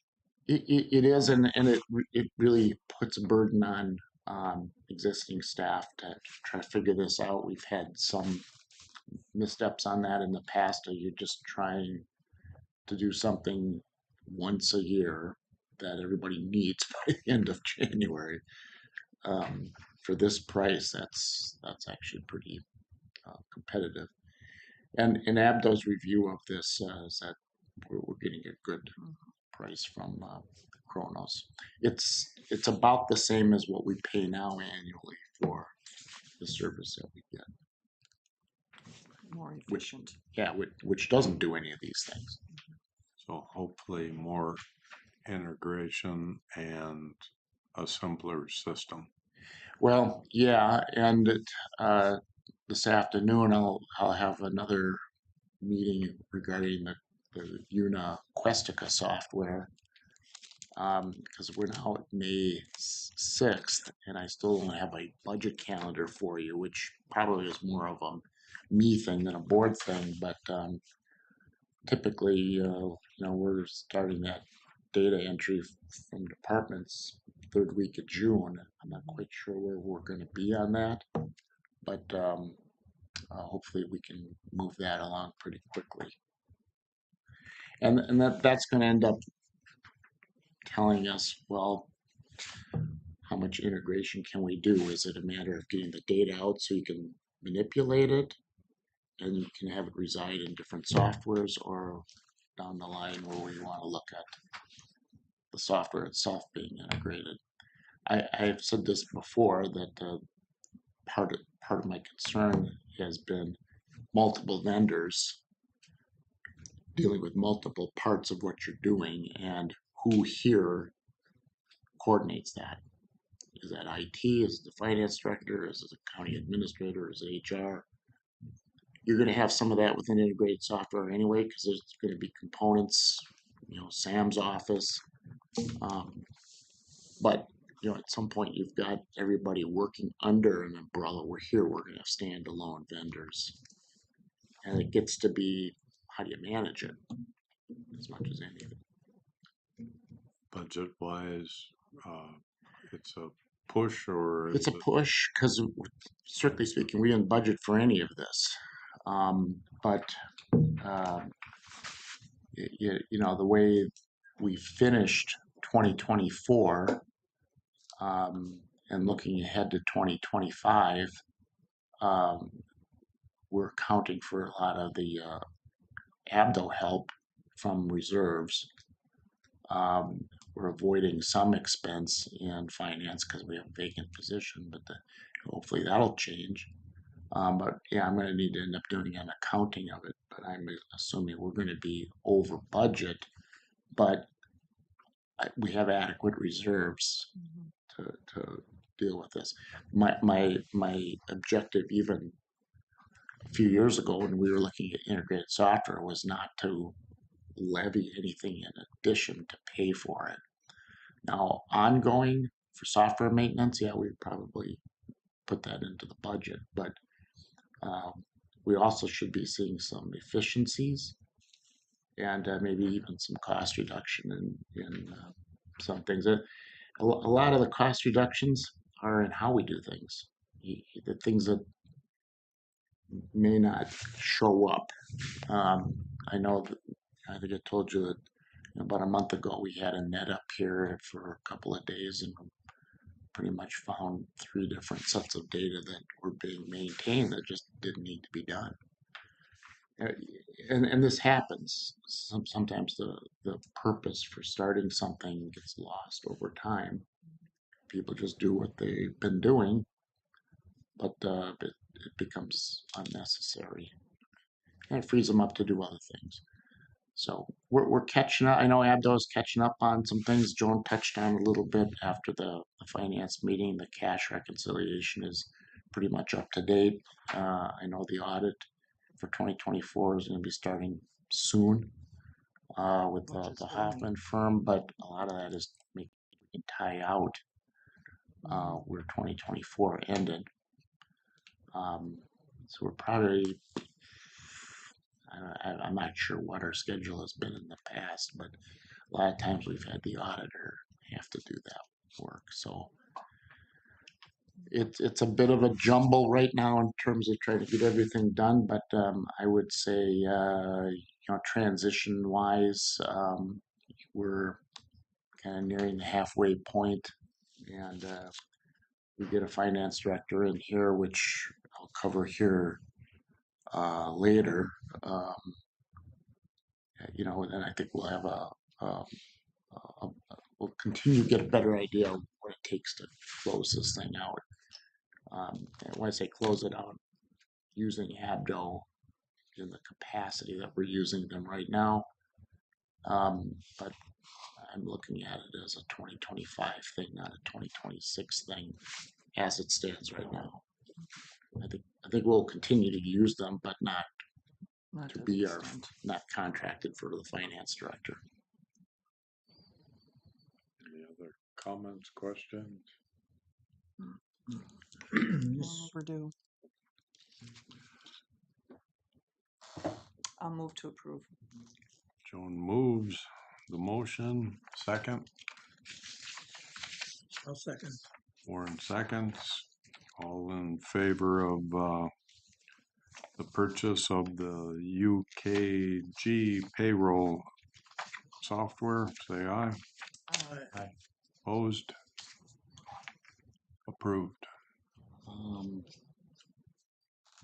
So the next thing, I'm just kind of introducing this because I think I'm going to assume that the board wants a little bit more education on this. We probably haven't, I don't think we've had a formal investment policy. We've certainly had practices in the past, but perhaps more left to staff for some of this. But it's been about 20 years since I did one of these policies, and kind of glad I had Abdo work on it. It doesn't look like we've got it in the packet, however. Yeah, oh, wait a minute, here it is. Yeah. It's in there. Yeah, Annette did her own memo.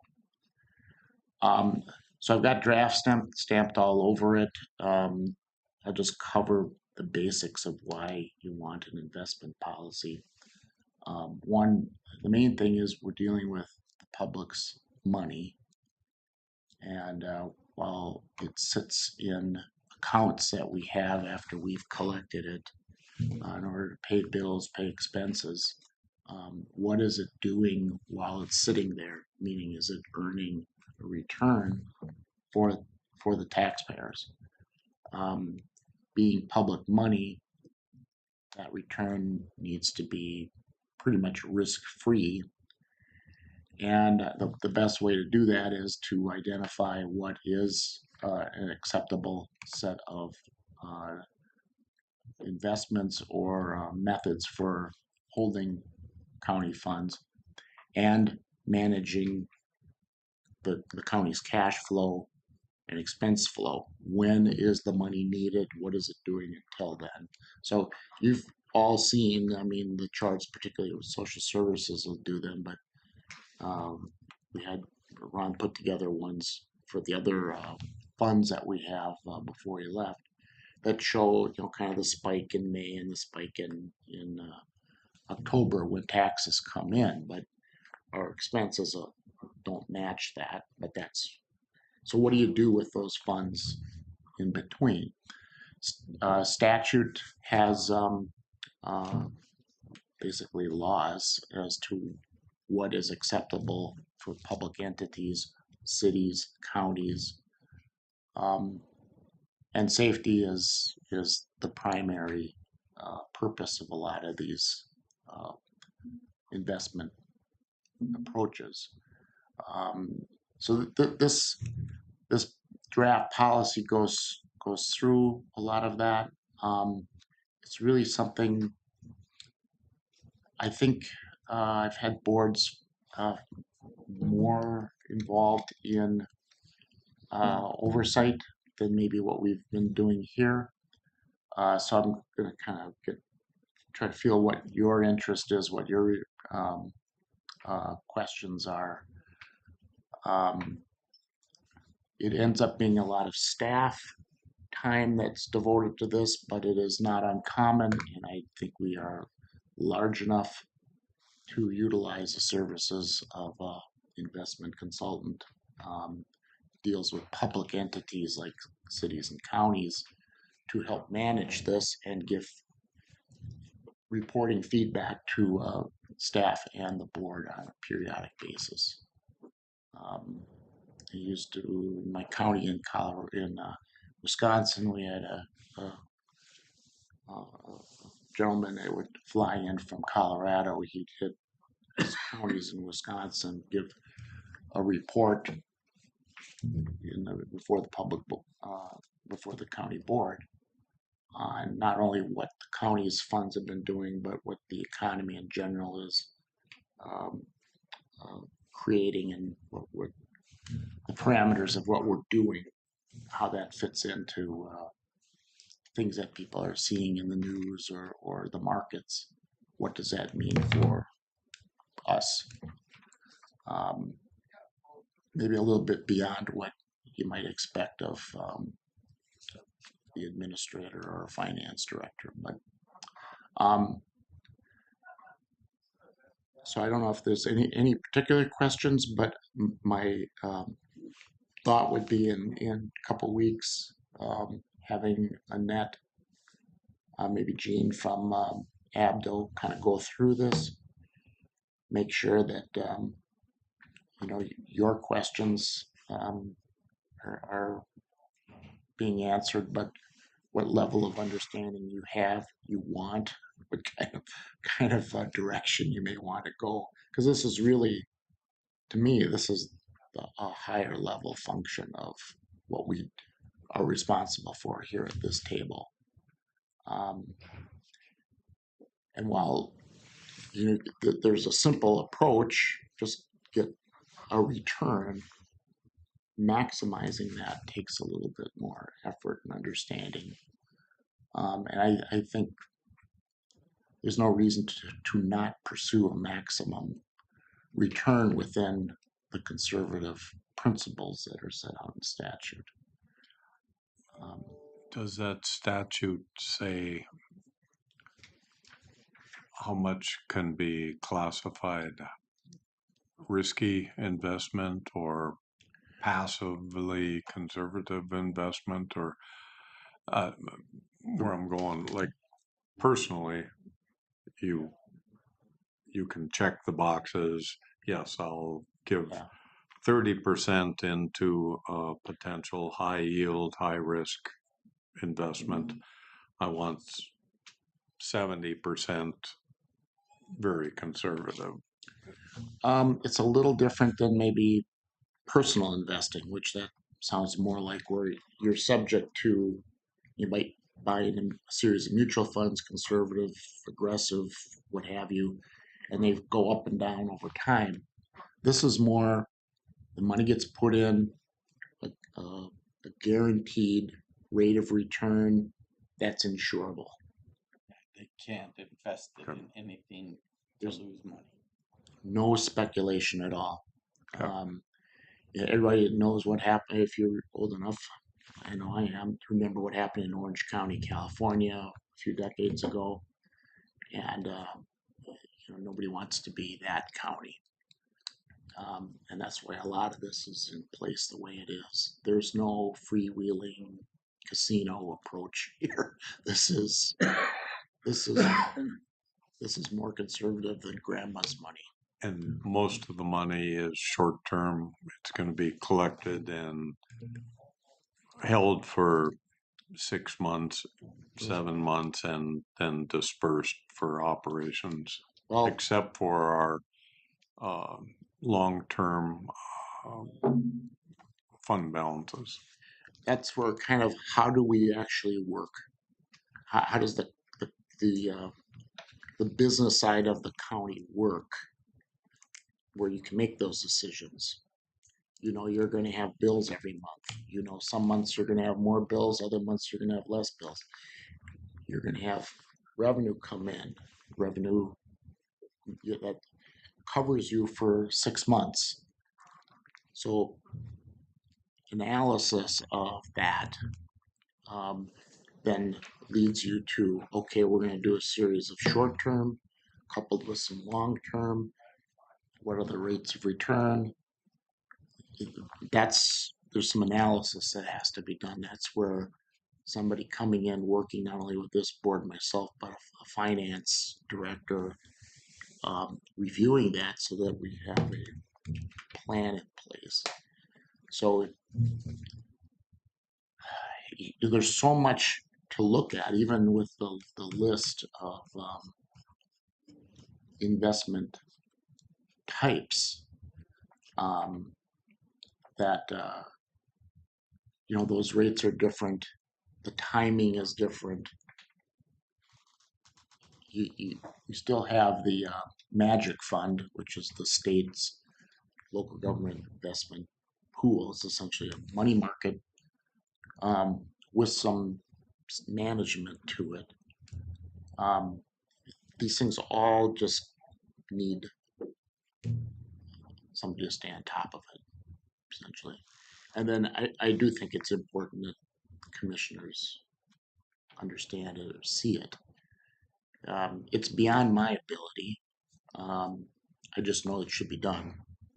And, for, what might be a little different. I mean, obviously we're going through some changes in the economy right now. Some of these things become more attractive now than they were 6 months ago.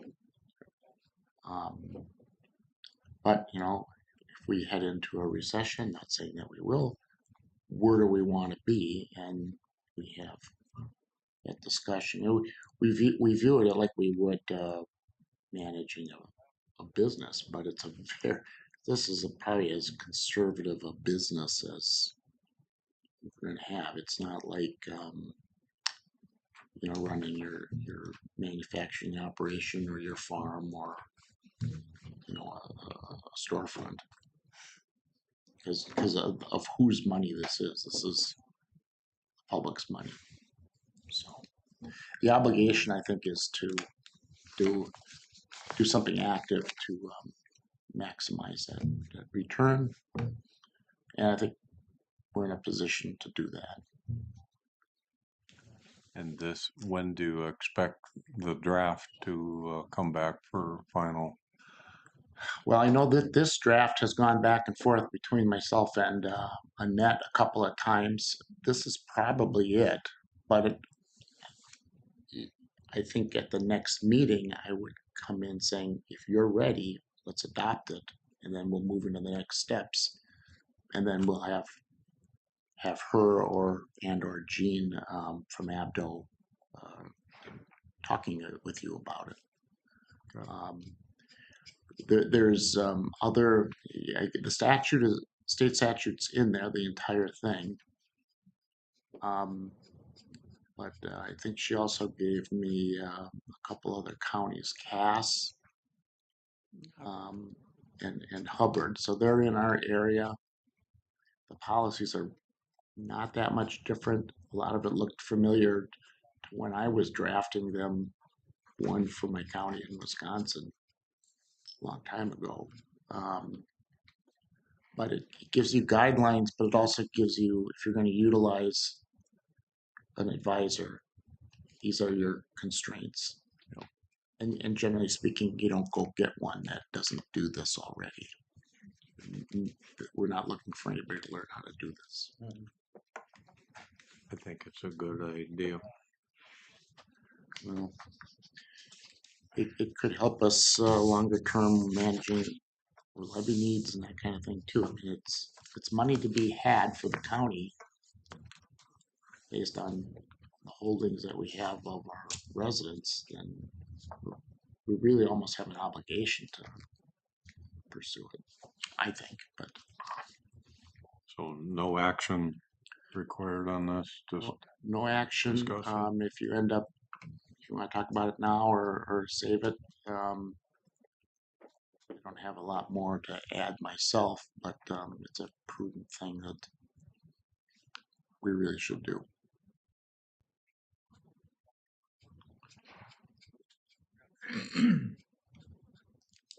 Oh, yeah, Yeah. Renville too. Some of these counties are pretty good.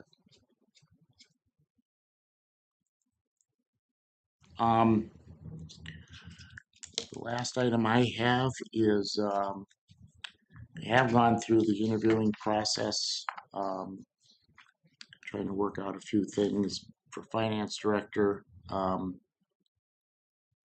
But I am asking if we can make a change to the job description, which would result in a grade change. I have worked with DDA a bit on the language and with Abdo reviewing this. And the actual changes to the job description are in red. And really what it's, we've gone back and forth over the last few years on what's in, what's out, trying to adjust it in ways to either help find somebody or maybe clarify, or it's a tough position to hire for. But what is here is essentially, I think the one key word is this right here, this executive professional work under the direction of the county administrator. This procurement area did that language I added in after discussions with one of our top candidates that was viewed as a whole that should be a responsibility under finance to a degree to make sure that procurement around the county is done properly. We've relied on departments to make sure of that, so I'm hoping that that's the case. But certainly run into this a little bit with our P cards from time to time. It also, with these additions, would allow us to move the position from a grade 19 to a grade 20, which gives me a little bit more latitude in negotiating for a hire. But the purpose is, when you do a job description, is this is what is needed. I don't think these changes would have affected our pool at all. I think we probably had a description that may have been more open to applicants, but perhaps not of that executive level. We only received 5 within that time frame, and it was pretty clear with the board before that unless we found somebody capable, we'd just reopen it and keep going until we found somebody. So right now I'm hoping that this can help me clinch it, but if not, then we will re-advertise. This would be the job description, and we'll see if that grade change makes any difference in the pool of applicants. How many interviews have you had? We had 2 out of, we had 5 applicants, we interviewed 2. And really the 2 that we interviewed, the experience education was enough difference between the next 3 that I didn't pursue the next 3.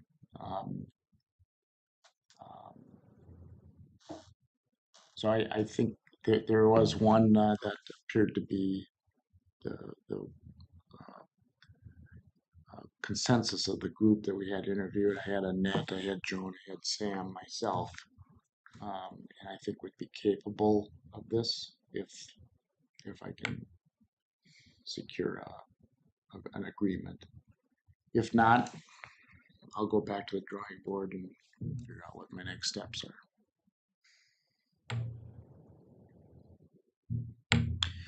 I don't have, if you want to see what the difference in wages, I can call up the resolution. The current grade tops out at about 120. This will bring it up. I can't remember, but it's going to be another $15,000 to $20,000 more than that. Is this, how does this compare with, say, the county engineer or the, Well, my grade is a 20 or 22. The hmm, engineer is a 21. Social services director is a 21. Let me just, My position's a 20. yeah, so let's put it on par okay, with Sam. In discussing this with the consultant, DDA, not ABDO,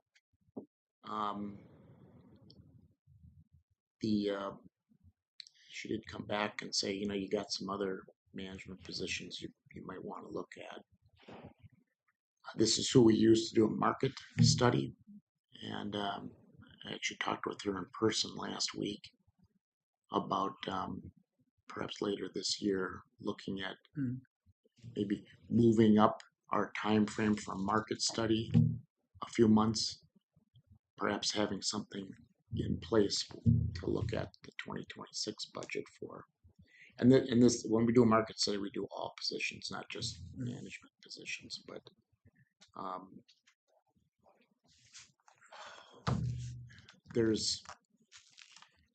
we've never really talked about this to a great degree because we've been trying to find positions and retain positions. You did the MOUs last week for law enforcement and solid waste, but you get into some of the upper management positions, including myself. And again, I've never, just for anybody watching, I just get paid whatever is in the wage grid. But a couple years ago, the legislature eliminated the cap on compensation for the city and county administrators, city and county managers. So I'm seeing around the state a lot of inflation there, mostly coming out of the metro. I think I'm still competitive in this area, my wage. This may be more of an issue when it comes time to replace me, but because of the pay equity system that we abide by, the administrator position is the cap on anybody below. And we've certainly seen it in some positions that you can't find people. I know positions in this part of the state, which almost is like another state compared to anything south of Fergus Falls. Engineers, attorneys, social services directors, some of these things aren't just, there's not a pool of people out there. I think it's actually easier finding administrators because there is a pool. City administrators in your career, you move around and you move up. But Minnesota is so metro oriented that finding somebody that wants to, they either need to be from up here, coming from another state, they have family, they have some reason to come here. You just end up with a smaller pool. Finance director, I know finance directors have just been a very difficult find, cities and counties anywhere, because public compensation is just so much less than the private sector. this wouldn't create any kind of a comparative controversy between the existing positions, the engineer and the attorney, versus this position coming up, No, I don't think same so. elevation? Well, this is why we have a system. This would still be below the engineer and the attorney. Okay. Um, I mean, but that's not a way you can actually manage a compensation. If you start getting into this to try to keep people happy, you're lost. And places fall into that. What you do is you do what I'm doing here. You justify the change, but you also then expect that work to be done because that's what you're paying for. And that's In these interviews, is the possibility or a big advancing to county administrator, is that part of any discussion or consideration in these people? I did not put that out there. I did review what we've gone through because we tried that, Mhm. and I did not get we did not get applicants that have kind of that either or. Frankly, for what we're going through right now, we probably need mostly finance director level attention. You guys will decide what to do, whether there's somebody internally or somebody else you're interested when my time comes. But that's not. There's no change in here. At one point, I'm trying to think if I have it in here. We did have, again, an attempt to get the compensation up higher relative to what we've had. We had language in there that the finance director would fill in for the act as county administrator's absence. We don't have that in here. Generally, I think I have it in job description for Sam that you do administrative functions in the absence of the county administrator. It's a little awkward to even talk about it sometimes, but I think the point was, and part of the reason for having the position in on these meetings is know what's going on. Somebody's got to do this with the board and be that admin lead, but it's a little different than telling Sam, here's the administrator's purchase authority, or go discipline somebody in another department. But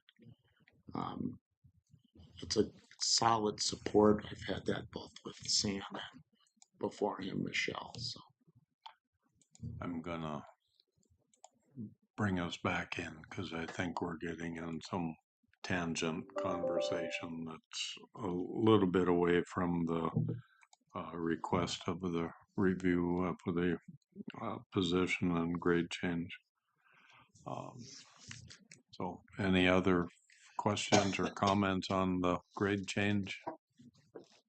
No. good questions, though, I will say, but you're right. So we'll entertain a motion to everything in red is the potential change, correct? Yeah, and really, if it hadn't resulted in a grade change, I would have just administratively done it, but grade change should go through the board. Entertain the motion to amend the finance director job requirements or requests. So moved. Joan moves. A second. Warren seconds. All in favor of the proposed changes, say aye. Aye. Opposed? Approved. Thank you. I don't meet again until the 20th. Anything else for the good of the order? Yeah. I received an email here from Ashley that the Macintosh Times has officially said they will be closing and no longer publishing as of the end of May. So with them as our designated official paper, we will have to address that at the next meeting. I was notified of this potential prior, and The 13 Towns newspaper in Foston has offered to become the official newspaper until it's rebid at the beginning of 2026 at the same rate as what the Macintosh Times was doing. Looking at the other papers who bid, Fertile Journal, there are delinquent tax, so we do not double up. And the Crookston Times is no longer the paper, so those are the three: the Macintosh Times, the Fertile Journal, and the Crookston Times were the three that bid. So Erskine did not bid, No, he, no, but so and East Neither Grand Forks did. Exponent didn't Correct. either. correct. So I might reach out to them this next week and have something for the board here in 2 weeks. Do you want to direct me to solicit bids, or how would you like me to go about it? It's not required by statute to do a bidding process. Do we know who the second low bidder was? So I went through that. The only other bids were the Crookston Times and the Fertile Journal. Fertile Journals are taxed, so they won't be doing both. Can't do it. And Crookston Times no longer is publishing items. So I think it's prudent that we get this dealt with in a timely fashion, and so we can approve whoever at the next meeting. Therefore, if it's consensus to direct you to do what you need to do to get the item back on for the next meeting. yeah, I will reach out to the other area ones that did not bid, and we'll come back if we do have something. We might want to check on legislation because I heard there's going to be some modifications, but I don't know if that's going to play out. Well, hopefully it won't be completed by next meeting, so we can go under past legislation where we don't have to do a full bid. Yeah, that would be the hope. Do you really think something will be done before the next meeting? I do not. So, okay, thank you for that bad news. Well, Anything else for the good of the order? Just pay attention to your AMC, MRC notices on what's going on in St. Paul. Very hard to tell, but there's some real There's some questionable things coming that could really hit counties hard, Yeah. particularly in social services. So reach out to our local, reach out to any of the legislators that you know. I mean, it's very dire, and when all these groups are banding together on the same message that, it's very threatening. If you do, be clear when you're talking as a county commissioner versus A constituent. a constituent. And just, emphasize that by the state shifting, because that's all they're doing is shifting the cost from the state down to the county, that it's directly putting it on the property tax payers because that's our source of income. So, Okay. and these are mandates that the state and federal requiring us to do. So if the state can't afford it, well, then maybe mandates need to be looked at. So, Okay, thank you. Anything else? We enough. are, It's enough.